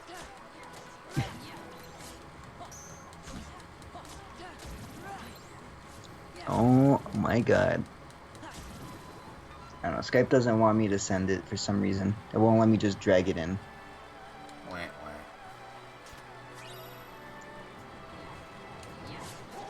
Fight you. Why? What? And now it's gone. Whatever. Oh no. Whatever, just say that it's Red because it looks pretty much exactly like. And then of course you have me. When I first played Smash Brawl, I thought it was Ash from the anime. You thought it was Ash? Yeah. That's what I assumed too because I don't know because I didn't know anything. Well, I mean, I think Ash is meant to be. I know that the female Pokemon trainer's name is Leaf. So. Well, I know that. I think Ash was at least. I'm assuming Ash was, at least in part, his design was inspired by Red. What? Yeah, obviously. Because, like, even in the first series, the very first series of the Pokemon TV show basically just goes through what the first game does. So. It basically is a TV show adaptation of the game, pretty much. Oh. Except, like, Misty and Brock are, like, actual Pokemon gym people that you fight in the first game. Well, isn't the professor in the games? Yeah, and Professor Oak is in the first game. There's a different professor for every game. Like you start it up and it's just like welcome to the world of the Mon. Yeah, I So did very briefly play some of the Pokemon games. Because of my SNES Classic, more or less. mhm. I know Pokemon isn't a game really for me, so Honestly, I just like using some of the Smash Brothers characters, and that's about it. freaking wait, which one is this? That one? No. There we go. I did it. I did it. I did it. I took the booch. They're Ah, here, under the under the floorboard. floorboard. Mommy, making stuff. I'm sorry. I'm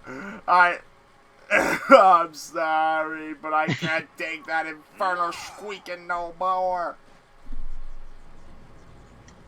Freaking that episode's really freaking weird. I know it's supposed to be an adaptation of freaking Edgar Allan Poe, but still, it's so wacky. Isn't it supposed to be an adaptation of an Edgar Allan Poe story? Yeah, in the Edgar Allan Poe story, it's much more dark. Like the Edgar Allan Poe Oh, thing. I think I know what story it's supposed to be adapting. Yeah, he kills. Basically, he's a crazy guy, and he kills somebody, and then he hears a heartbeat, either a heartbeat or like a raven screech or something, and he feels so guilty about it that he keeps hearing like the heartbeat, and he wants it to stop. Cause like what he does is he chokes the guys out until he dies, but he's holding it in his hands, and you could feel it while he dies. So Wow. that's basically the gist of the story, and he just feels really guilty about it. Captain? So. Look out! Alright, okay. Alright, okay. Alright, okay.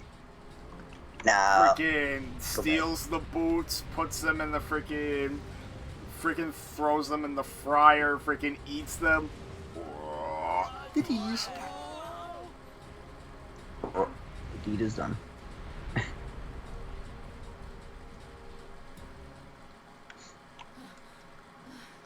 It freaking. The fact that they shrink. Oh, the infernal squeak! And no school. From now on, you have my trust. Thank you, Captain. Why, dog? Why do you want in and out all the time? In, out, in, out. King Sora's face there. Come on, Mulan, let's quit this charade and go home, girl. Mushu. Mushu. And then we have an example of KH2 adaptation, well, having to take a liberty with, like, freaking how it was in the movie.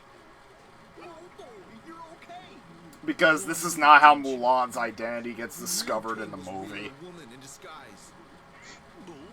Here, Mushu just blabs like an idiot and gives it away that way. But in the movie, it was more out of Mulan's control. Understandably, though. And dishonoring the army is death. Get out of my sight. Now. You're all dismissed. I should watch. I've been wanting to watch more, like, My debt just is repaid. stuff not on YouTube I'm actually recently. Like, wondering- I've been watching. Like, I have watched some Fairly Odd Parents and Ed, Edd n Eddy and stuff just off by myself. But, like, I want to watch, like, movies now, like Aladdin, the cartoon Aladdin and all that. Do And I you still not want want to see Spider-Man. Do you not want to get spoiled by them? I don't really care. You don't I really mean, I've care? already seen them. Well, It's just I yeah, haven't do you seen them remember... in such a long time. Do you remember how Mulan got discovered in the movie, as opposed to the KH version? No, but I do remember I remember a lot of the middle of the movie and the end. At least the way the end looks. Well, basically, the avalanche scene in the movie was a lot more extended, and then once all the soldiers survive it, freaking, they end up finding Mulan is wounded, and then when the doctor checks out the wounds, they discover she has female anatomy, and that's how they figure it out. Though it's a bit more dark, because basically, because of the great dishonor she committed, they almost they almost execute her right then and there, but then Shang, out of respect, lets her go, but then just leaves her in the mountain. This is a bit ridiculous, so... Well, unfortunate as it is, freaking freaking society in China back then was actually like that, and even worse. Like, when... Yeah, I know how bad it... Well, the society in general, like, was a lot more barbaric, like, in ancient times. Yeah, it's just, they had lots of, like, strict rules and, like... Strict rules and everything. Very religious-based, very traditional, like, based stuff like that. When my 6th grade English teacher screened the movie for us, she regularly would explain that a lot of the things Mulan does in the movie would have got her executed back then. Mm-hmm.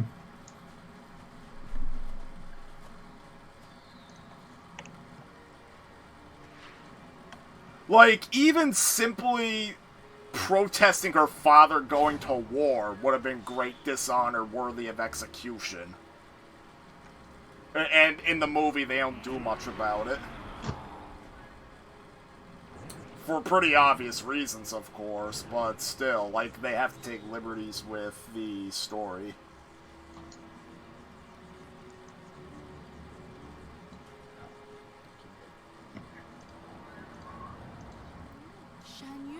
He's alive. He's heading for the Imperial City. Actually, now that I think about it, I think one of the best sequences from the Disney Renaissance was the scene where Mulan gears up to go to war. Like, when she first goes to join the army. Like, I think that's, like, probably one of the best Disney sequences of the 90s, actually. Like, well, like, I think the music's great, like, the way they show it's great.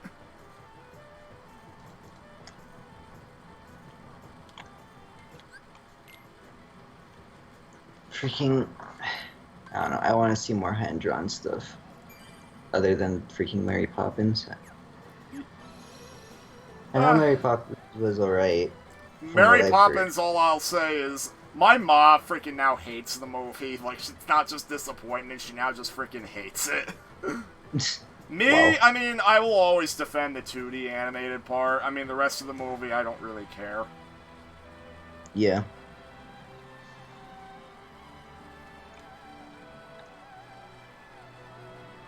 Oh, look at that puzzle.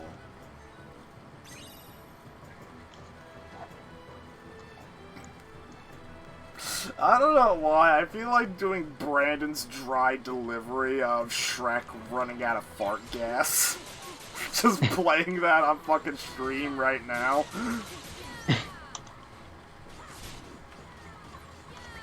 I don't know why I feel like doing that, but I want to. Maybe first thing I'll do is kill the enemies, then frickin' I'll do the Icon of Sin and collect treasure.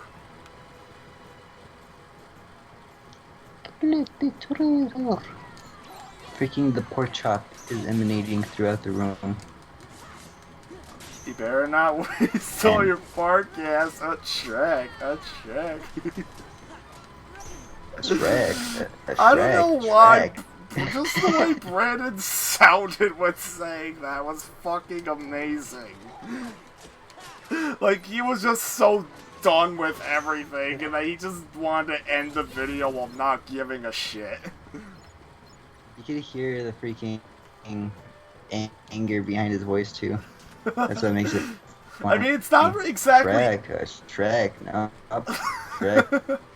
No, it's not exactly anger. It seems to be him trying to grant himself satisfaction for everything he went through. It's just funny.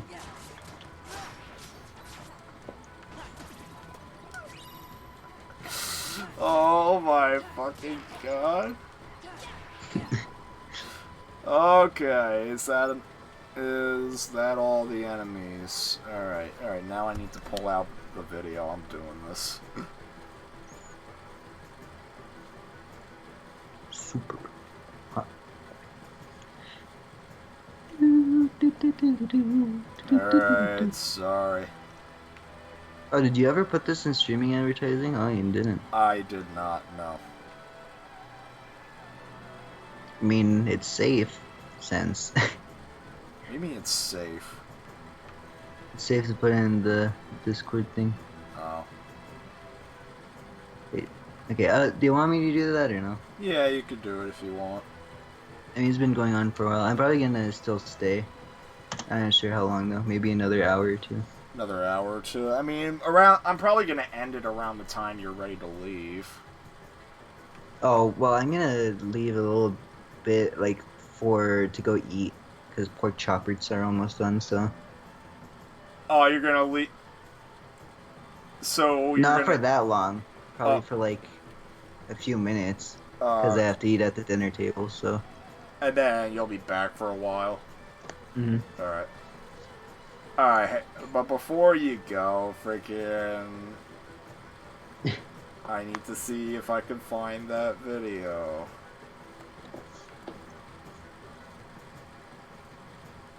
Wait, what?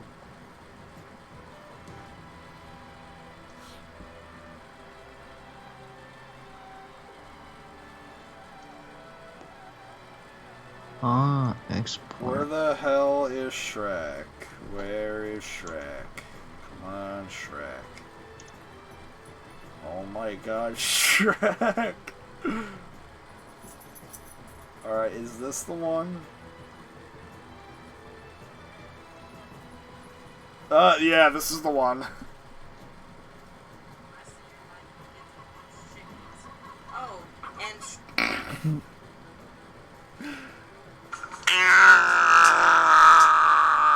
That's me. Making a noise. Shrek, this is now your own personal playground. Now, for the rest of your life, you get to punch chickens. Oh, and Shrek, by the way, you're an ogre. You have to eat, so you better make sure these chickens last you your entire life. Idiot. Idiot. Oh yeah, and since you're an ogre, I guess you like to do this. Better not waste all your fart gas. Oh, Shrek. Oh, Shrek, you better stop. Shrek, I thought this was your favorite thing. Oh no, Shrek. Now, you fucked up, Shrek. Oh my god. Just the way his voice sounds, like he's like just freaking done and like trying to find some way of freaking redeeming it all. Anyway. Any way possible. What do you mean the last Thursday? Oh. It's freaking... It's amazing. Better make sure these chickens last you your entire life. Idiot. Idiot. That had everything to do with me, because I kept saying idiot like that. Idiot. Ah, idiots. Oh my god, fucking... I'm trying to think of Brandon's ROM hack of Mario 64. From what I understand, most of the game was Brandon's own random sound effects and whatnot. I mean, a couple of things were mine, like, for instance, collecting... Yeah, there was Baby's Kisses was the only clip I recorded. Originally, I recorded the Game Over sound. Basically... But it was too long or something. I guess it was too long, or Brandon just decided to use something else. The original Game Over sound was the clip of me going, "Oh my god, and now I gotta repeat this whole thing?" But then I remember Brandon specifically asked me to say Baby's Kisses fast. Like, instead of saying it the normal way, I went, "Baby's Kisses." Like, that wasn't Brandon speeding it up. I literally said it that fast. And then of course, other things like Bob the Caveman and freaking screaming when you fall from a high place. The Joker saying, well, that was fun. Who's for Chinese? Whenever you get a star, though Brandon did have to speed that up. Oh, that was one who's for Chinese. That's pretty much what it sounds like, and it's also very high-pitched. And then, of course, there are a couple of Gordon Bleu clips used for the jump sound effects. Mm-hmm. Suppose I know one was LOA, I'm pretty sure. Well, the double jump was LOA. LOA? It's something like that, I remember. And then Just so you know, that was the first thing I saw in Brandon's channel, was that hack he did. That was the first thing. I did not know the baby's kisses or anything like that beforehand. Oh my god, but... No, the thing is, another Gordon Bleu sound that plays is whenever you die. You hear, "Make the sweet Jesus." Sweet Jesus. And... supposedly Adam didn't intentionally withheld from having a lot of input. I guess he wanted Brandon to make his own thing. Though, from what I understand, having Princess Peach's name get changed to Princess Apple was Adam's idea.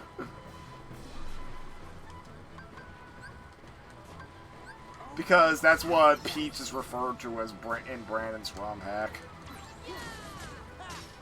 Sincerely yours, Princess Apple. Yours truly, bitch. Princess Apple.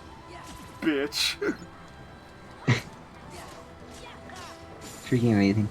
And you know, I actually did Prince. get to the ending where Brandon completely re-recorded all of Peach's dialogue in the ending. I don't remember what he said. I don't know. I fed them in the morning. In the morning? Alright, sorry about that. Well, yeah. What were you saying? Basically, I actually did get to the ending once, and I know Brandon recorded over Peach's dialogue for the ending, though I do not remember what he said. Probably for the best, in case anyone else wants to play it and see it. Mm-hmm. And the thing is, Brandon said that he wanted to re-edit the ROM hack or, like, make another one, but he forgot how he did it. Yeah, making ROM hacks for Mario 64 is not easy. You have to be very skilled and knowledgeable in how everything is set up, because it's, like, very annoying. Yeah, all Brandon did was replace the sound effects, and clearly, I guess he can't do that anymore. Mm-hmm. I'd imagine replacing the graphics is even harder.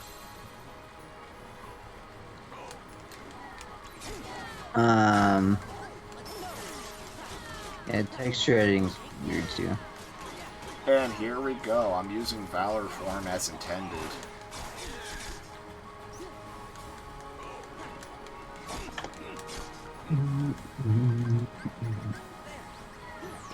And I made the mistake of not equipping items.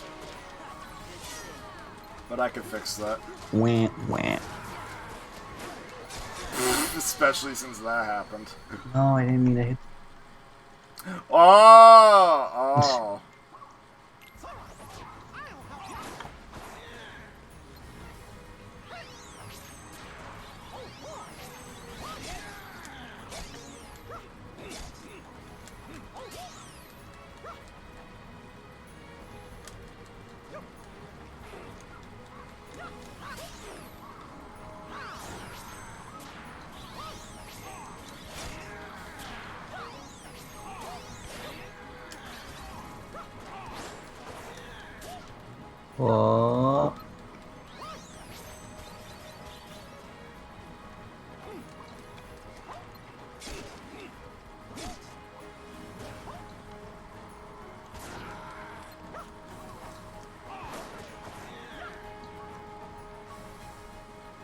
What?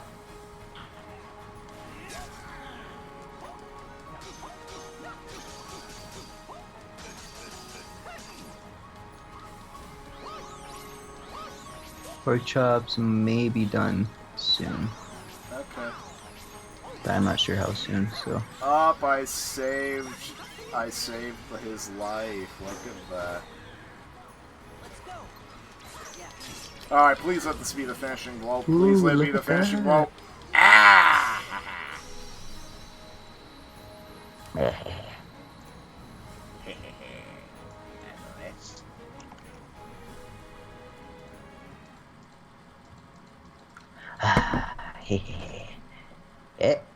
Hello, eh? Dead. Adam just pops up behind Dead. him and snaps his neck. Oh yeah! Who lies the best? Who lies the best? Now wait a minute, I'm the best. Who shoots the best? Who shoots the best?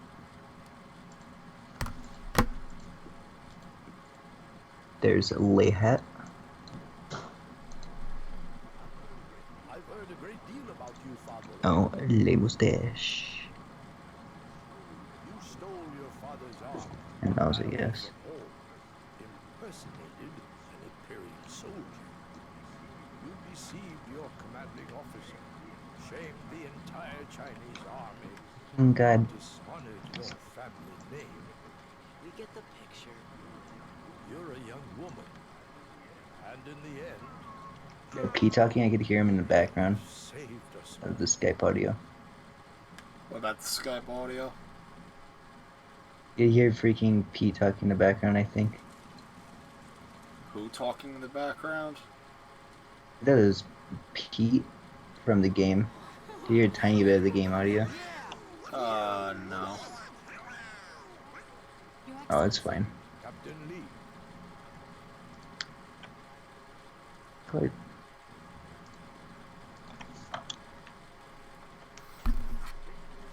Oh, stop. so the world would know Oh what it boy, is. I can't wait to see murder! That's what Brandon said in the Mickey voice in Adam's final shitty RPG stream. Sora, Sir, done.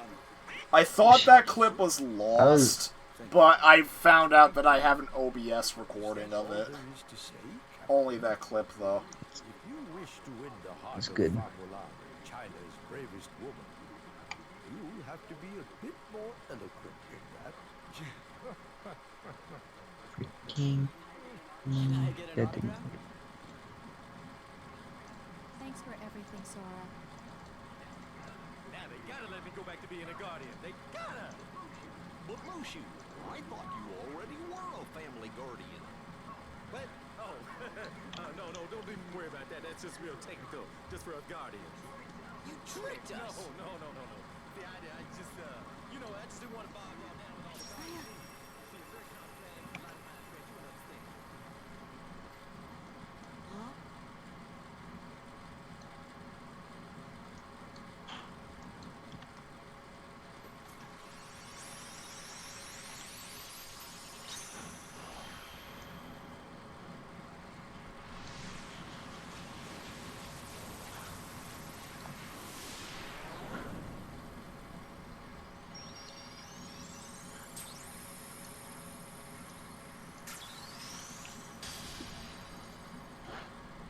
Do do do do do do do do do do. All right.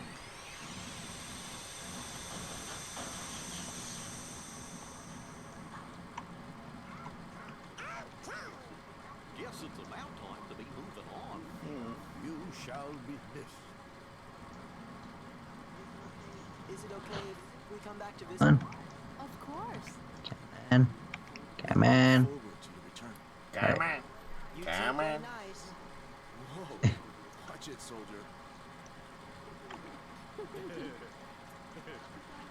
Goodbye, Sora, Donald, Goofy. Come on. Come on.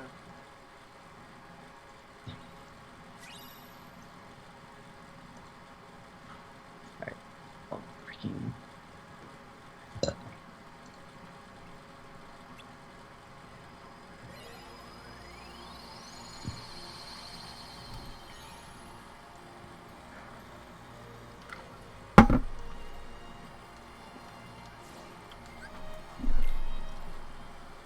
You know, I'm gonna go to the bathroom quick. I'll be back. All right.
Dang it.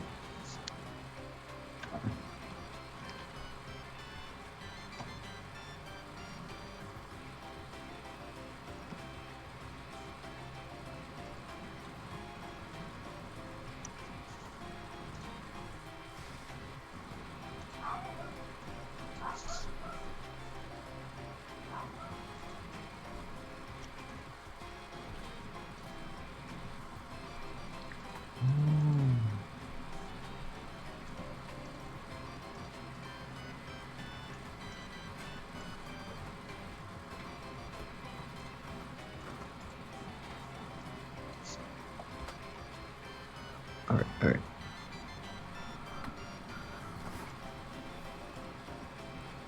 Okay, I am back.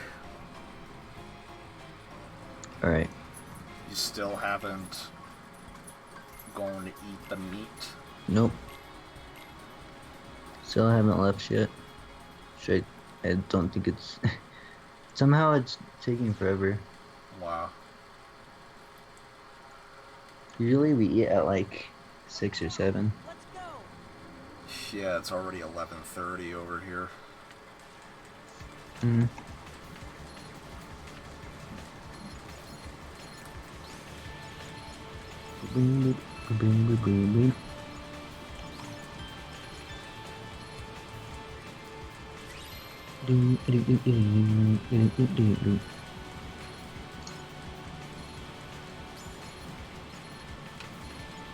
And sometimes I feel like we don't fill dead air enough in these videos, but it's like I said in the last stream, I guess you could say, in my personal taste, I'd rather be bored than enraged.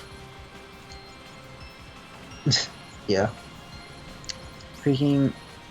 Yeah, sorry if I don't say much, I'm just focusing on what I'm doing. Well, yeah, I mean, I feel like we've been talking enough, though, for most of this. I mean, if you want to end it now, feel free to go ahead, I guess. If I want to what? If you want to end it now. End it now? I mean, no, I don't have to end that'd it be now. fine with me. I don't have to end it just Hey, you now. don't have to now. Yeah. Oh, finally, are they inviting you? Yeah. There you go. Yeah, I'm gonna go eat now, so Alright. I'll be right back.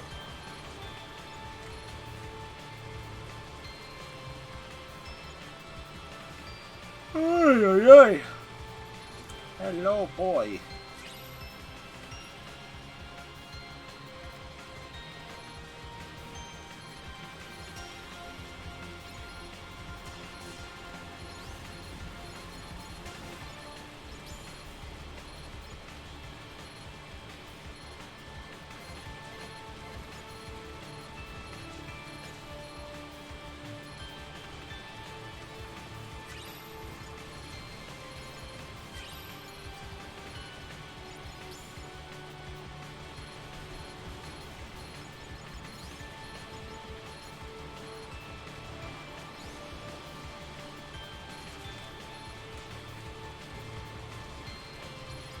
If I remember correctly, we killed this enemy relatively quickly. Wow.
Hey, what is this place?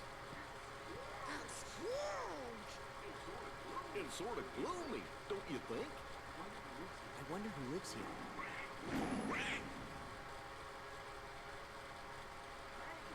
Hey, does Does anybody else recognize that? Hey, that's the beast. Maybe we should check up on him. Look.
Honestly, I think I do need to cool down my voice a little bit.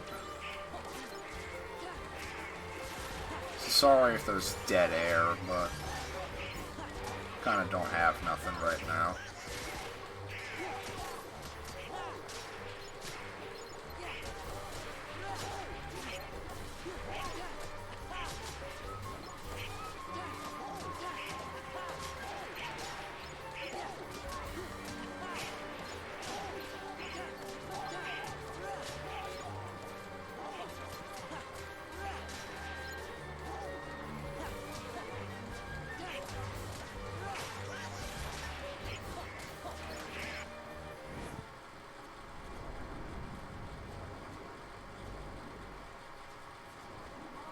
Come on, enough already.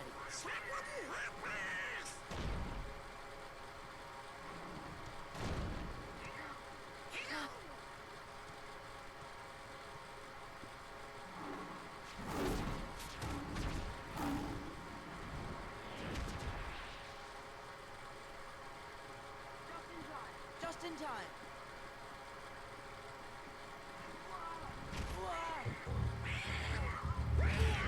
What the hell? I burped. Oh, you burped? What? Susanna Livingston says hi in the chat. Hi. Also, excuse me. I'm sorry. Excuse.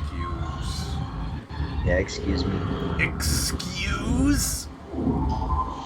What the hell's going on in the background? Movie. I have my door all the way closed, but it's extremely loud. Well, it's either a movie or freaking Stranger Things. Stranger Things.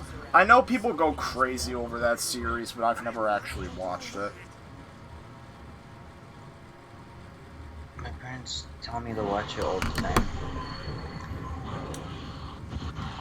But I don't know. Honestly, that's the one thing I don't get. Like, in my final communication class in college, we all had to make what was called a creative inventory. Basically stuff that inspired us. Nearly every kid in my class, except me, put Stranger Things on their frickin' thing. That's... Like, it ridiculous. honestly felt... I don't know if Stranger Things is a fad that everybody's following, or... I mean, I'd imagine it's good, but... It's good, but, like, from what I've heard about it, like, basically it's just lots of it has to do with 80s nostalgia and stuff like that. And the fact that they do a lot of callbacks to older stuff. Uh-oh.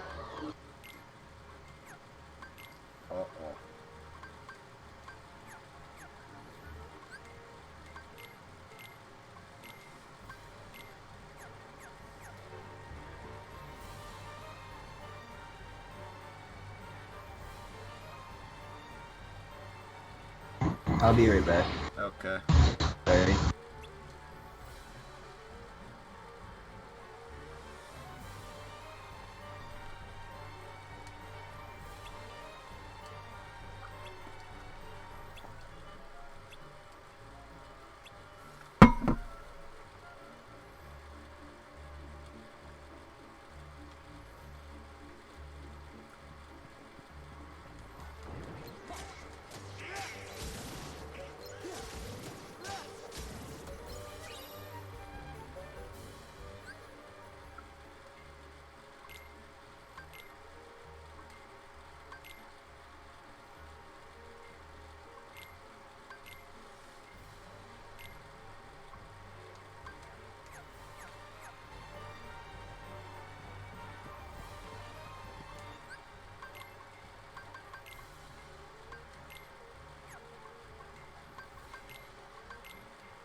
Oh, I'm so happy you're here.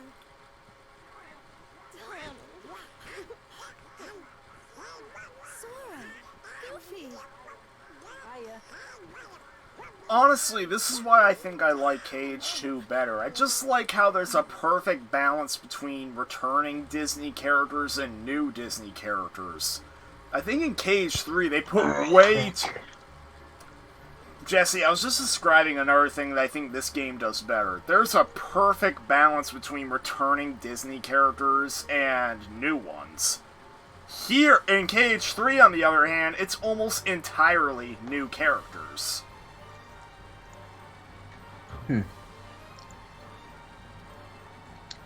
Yeah, I saw that there's a lot of new stuff, like the Ratatouille and all Well, yeah, other the only weird stuff, returning so. the only returning Disney worlds are Hercules and Pirates. And some of the only bright spots I think the Disney stuff had was the returning stuff, just because it was nice to see the characters interacting with each other again. And even then, it kind of felt a bit half-assed in Hercules. For some reason, it felt a little bit half-assed in Hercules. Like, I don't know why. Like, only Pirates kind of gave me that feel. It's weird. Like, I don't even know how to describe it. Like, I don't know how I didn't feel anything with Hercules, and yet I was fine with Pirates.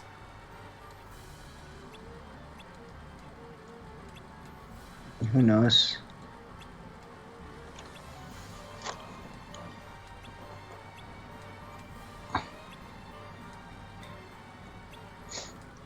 Freaking come on. Oh, my head. I'm getting a bit of a headache from something, I don't know what. Eli, I said come eat.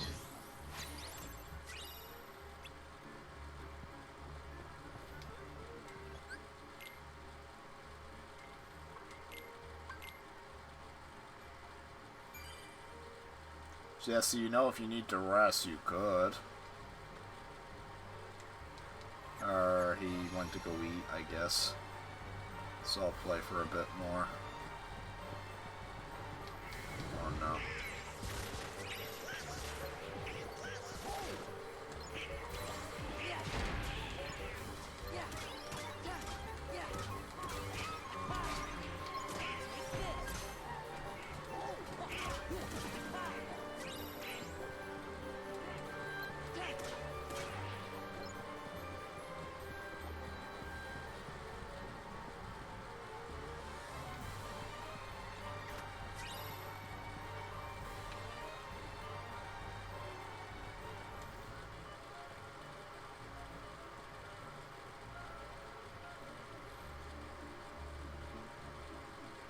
Okay.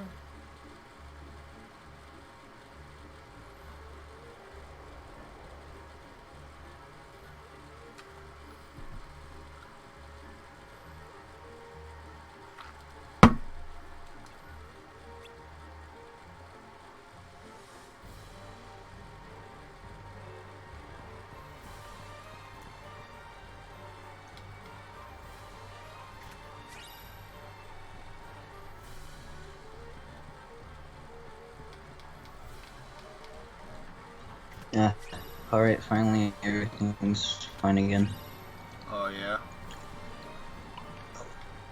Yeah, I'm back.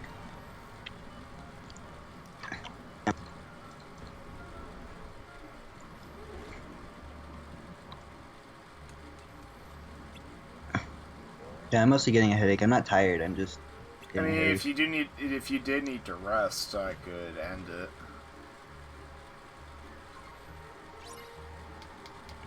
Oh, it's mostly because of what I'm doing. Not necessarily anything on the stream or anything like that, so. Oh. It wouldn't really matter because I'd still continue doing what I'm doing anyway, so. But if you specifically want to end it, then you can if you want. I mean, maybe after I finish this, I could. Alright.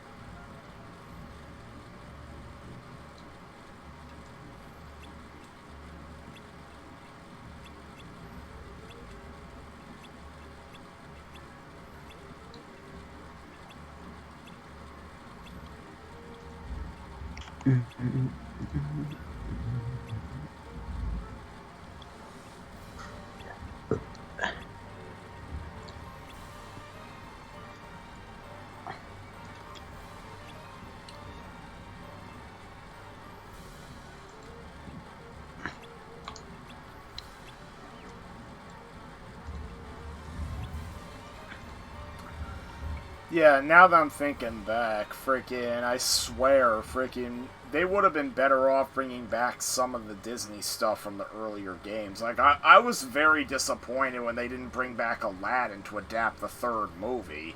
Like, that would have been KH3 style. Yeah. And not to mention, would have gave a conclusion to the Aladdin world so they didn't have to feature it again. Mm-hmm. But nope, had to have Frozen in there.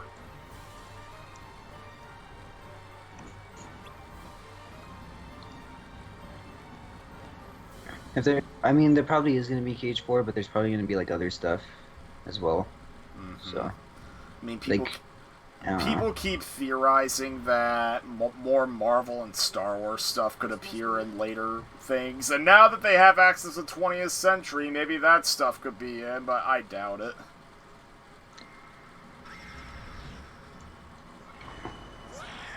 Who knows?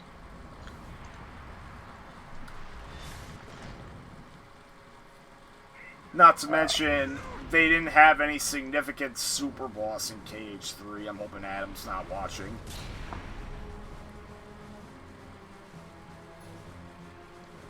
They might with the DLC, because that would make sense. I mean, they could add with the DLC. I mean, people were really hoping for Darth Vader as a super boss, but it didn't happen. Literally, the only super boss in the game is this generic heartless thing that's not even that impressive. Like, it's literally not that impressive. Wow.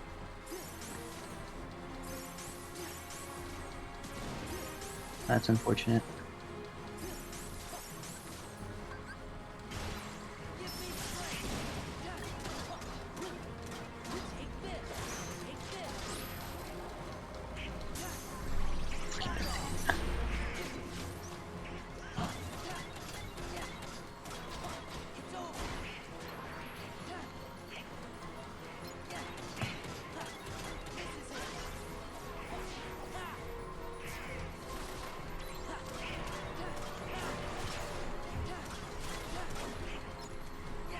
Alright, and do this. Beep, beep, beep, beep, beep, beep. I keep forgetting to restock my items. It's pathetic. Are you just low on everything? Yeah. I think I died more than I did the original. That's like the one benefit of him making me 100% the game was I didn't die as much. At least not at first, anyway.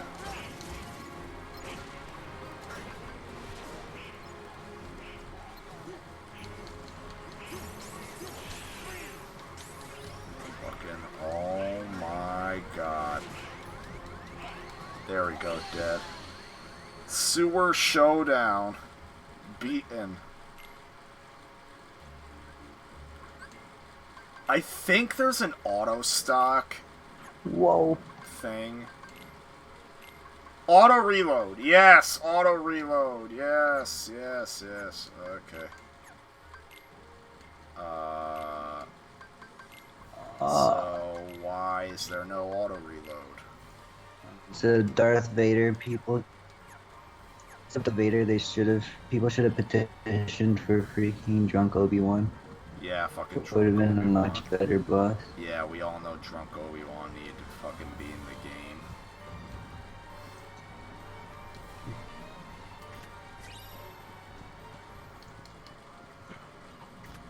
The chop shop level. Oh my god. Fucking the part where I fell down.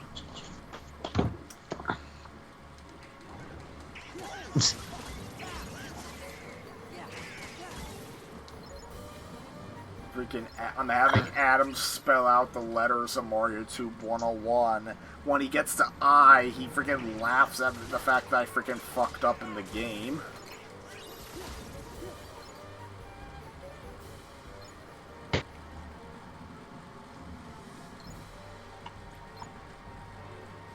Oh no, it's still the airbrush.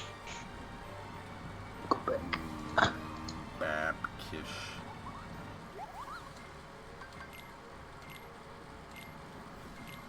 Bubkiss. Bubkiss.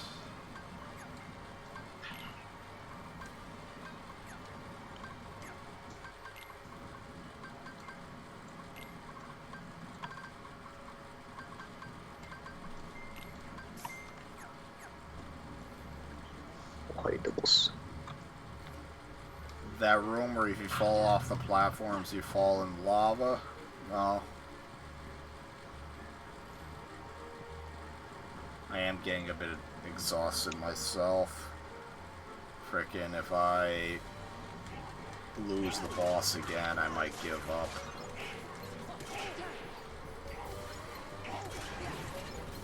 That's it. Yeah, it would be a wrap for now. Still have to shower and shit.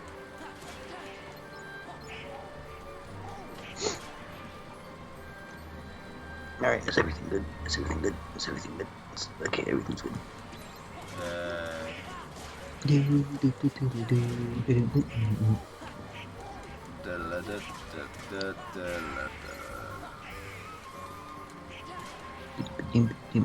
Wait, you know that room? Well...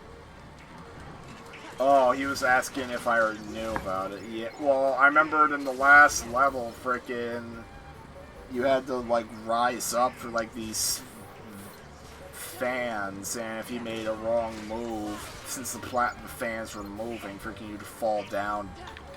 Best case, you'd have to restart all over again. Worst case, you'd die.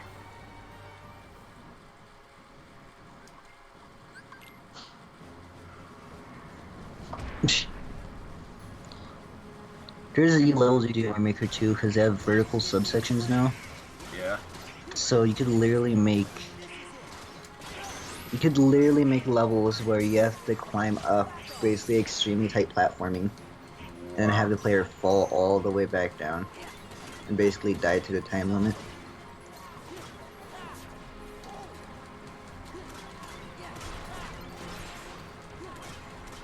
In the chop shop, man. It's funny, in my Let's Play Big Weld's Mansion, I got lost, and I got fucking uber pissed, and then when I think I... Are you goddamn kidding me? Oh my god. Oh, Mickey to the rescue, huh? I'm thinking I might have to do off-screen grinding a bit. Just a little. And it's off-screen. Mm-hmm.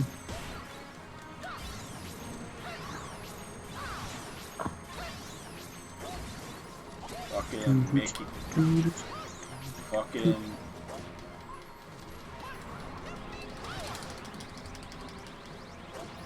Mickey, fucking charge your shit.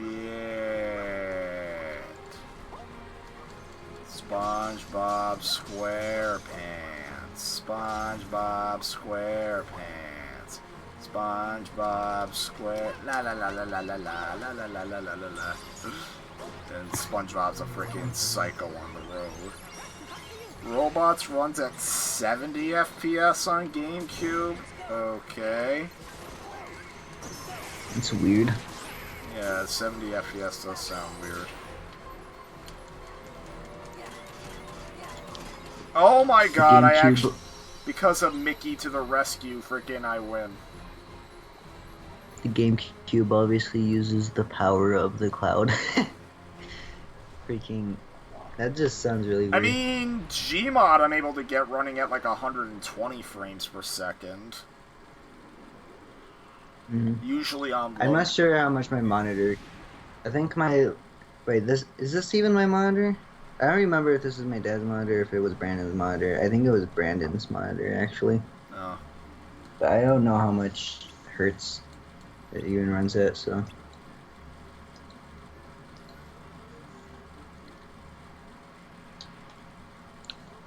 There's nobody here.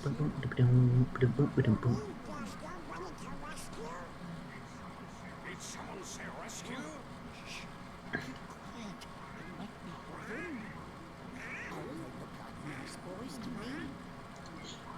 We are nice. We're your friends.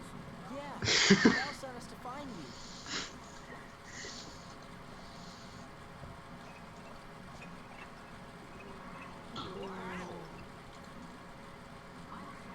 I'm Sora. Donald. Smash Bros. Melee can run at over 70 FPS too. Jesse, as a Melee guru, can you collaborate that? I don't think that's true. Oh. Melee is... I'm pretty sure Melee is locked at 60. And can dip down to about 58 on Fountain of Dreams. 58, that's slight a difference.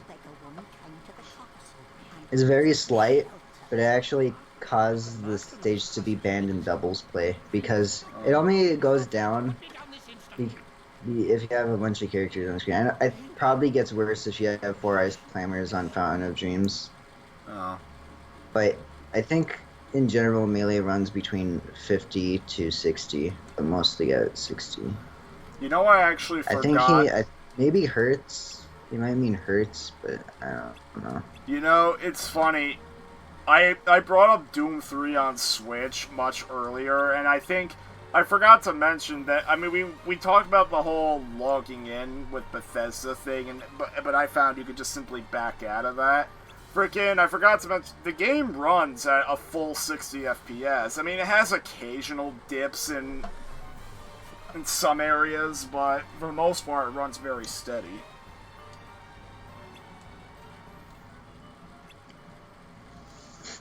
Have you played it on just handheld? I've only played it on how it is. I've actually only played it on handheld so far. Not sure if it performs even better on docked. It most likely performs even better on docked, so it probably is a locked 60 on docked. Yeah. So. I mean... You know what was really weird? Yeah. Breath of the Wild was actually... When Breath of the Wild on Switch was first released, it was more optimized portably than it was docked. Wow. Which is really weird. But... You know, it's weird. Doom 3 has, by default, the sensitivity, I think, is a little too high, but you can adjust it. The look speed. Yeah. Challenge beat a Super Nintendo... Challenge beat a Super Nintendo game without triggering or noticing lag. This game... Yeah, I don't know. Freaking... On the Wii... I have only played Super Nintendo games on Wii Virtual Console, and I played Super Mario World ROM hacks, but only one. So I've played Super Nintendo games through the Wii VC, the Wii U VC, and the Super Nintendo Classic. I don't have a Super Nintendo Classic. So. I mean, I've played. I have an NES Classic though. I played lots of freaking Castlevania on it. Wow. Well, actually, for some reason, Brandon thought there wasn't Castlevania in the thing originally. They have Castlevania 1 and 2, but not 3, strangely. Yeah, but not 3, I don't think. Unless you add it, of course, but... And it's weird, I've never actually played a real Super Nintendo game, but I've played real Genesis games, and I wound up not even caring to get more Genesis games. The only real Genesis games I've played were Sonic 1, like on actual hardware. I've played more, but like not on actual hardware. Is Sonic 1 and... Actually, no, I don't think so. Is there a Castlevania game for a Genesis or for a Sega console? Yeah, Bloodlines. Bloodlines. Was there a Symphony of the Night port for one of the Sega consoles? On the Saturn. Or no? Symphony of the Night was on the Saturn, but only in Japan, though Brandon got a hold of a copy. Does Brandon have a Sega Saturn? I thought... Brandon, he does have a Saturn. If that's the case... Well, then, just so you know, I played on... Wow. You know, I find Brandon to be really amazing, because through him, I was able to play that version, actually. I can't believe I honestly can't believe I never asked to try the Saturn when we were there. He has a PSX, he has a Saturn, he has a freaking CDI. I actually played Hotel Mario. I mean, it's funny, we thought about pulling out the CDI, but we ended up not doing it. Yeah. His battery is kind of weird, though. Yeah. In it, so his save battery. But, yeah, thanks to him, I got to see those consoles that if it wasn't for him, I most likely would have never seen or played on. I mean, I've seen the systems before at my game stores, but lots of them I never actually touched. Especially the PSX and the specific CDI yeah, the PSX, the PSX, even getting to see it at a game store would be lucky. I mean, in fact, once I visited a game store and was actually lucky enough to see a complete in-box Panzer Dragoon Saga on sale. Well. Fucking $600. It's ridiculous. The original price of the PlayStation 3 to get a single Saturn game that happens to be a valuable collector's item. That's just how it is. The Very Xbox freaking sounds ridiculous. like it's gonna explode. I know once. Yeah. Freaking, if you've ever turned on an Xbox One, or just have one in general, and hear the, it's freaking. It sounds so very concerning. It's funny because I turned off my Xbox One's auto turn on mode only because the system kept making robot style sounds. That's the best way I can describe it. Sometimes it literally sounds like a freaking like crusty VCR where it's just like geek geek geek geek. You're actually not far off, but the sound I heard was oh wait, the sound is actually more comparable to a small computer startup that I heard. It was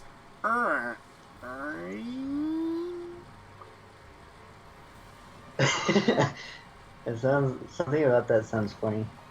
And literally I just have my Xbox One on power save mode where it has to do the full startup.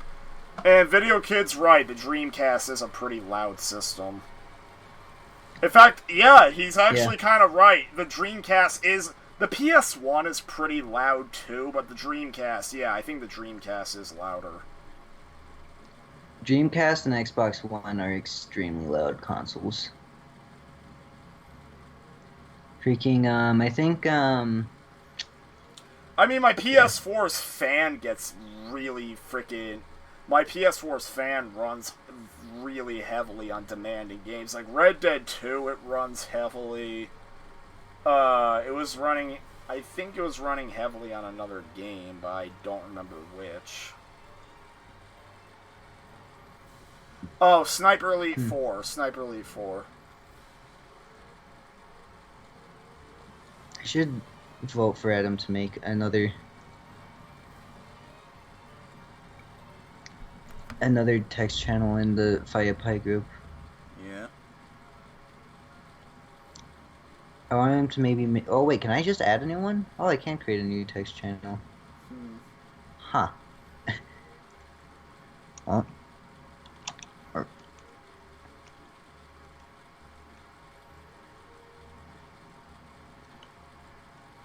art dash.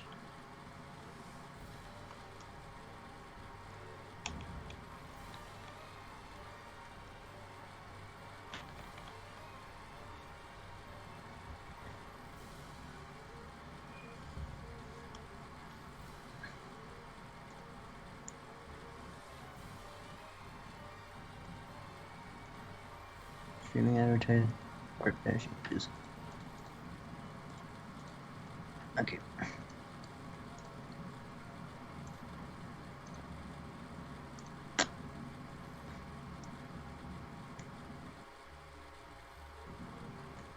Well, now there's a new text channel on the FirePie for just specifically art images. So. Oh. So Sparrow wanted to put more of his cans and The other stuff in there. N64 has an air vent, even though you can feel nothing. I'm pretty sure it's emitting something. It depends on what games you play. Yeah. Like, say if you play Star Fox 64 or something. Like, if you put on Star Fox 64 with, like, the pack and everything on it, then... And you'd probably have to wait, like, an hour or two. Freaking the air vent on the Switch can sometimes get very... Yeah, it can. Yeah, it could get very, like, freaking... Not really loud, but, like, heat and, like, lots of spewing stuff, so... Mm-hmm. I'm probably gonna just put random... Not random images, but just stuff that I make. Alright, well, anyways, I think I'm gonna end this stream because I'm a little exhausted. And I need to start exporting that final endurance test part so that most of the space-eating KH2 videos from the original Let's Play are off my hard drive, finally. Yeah. So I'll see everybody. Finally have... What? No, go on. It's fine. No, I was just simply... Yeah, I'll just hear something you wanted to say. PS1... No, I wasn't gonna say anything. Oh, you weren't gonna say anything? Alright, well... Alright, I'll see everybody later. Alright. Bye.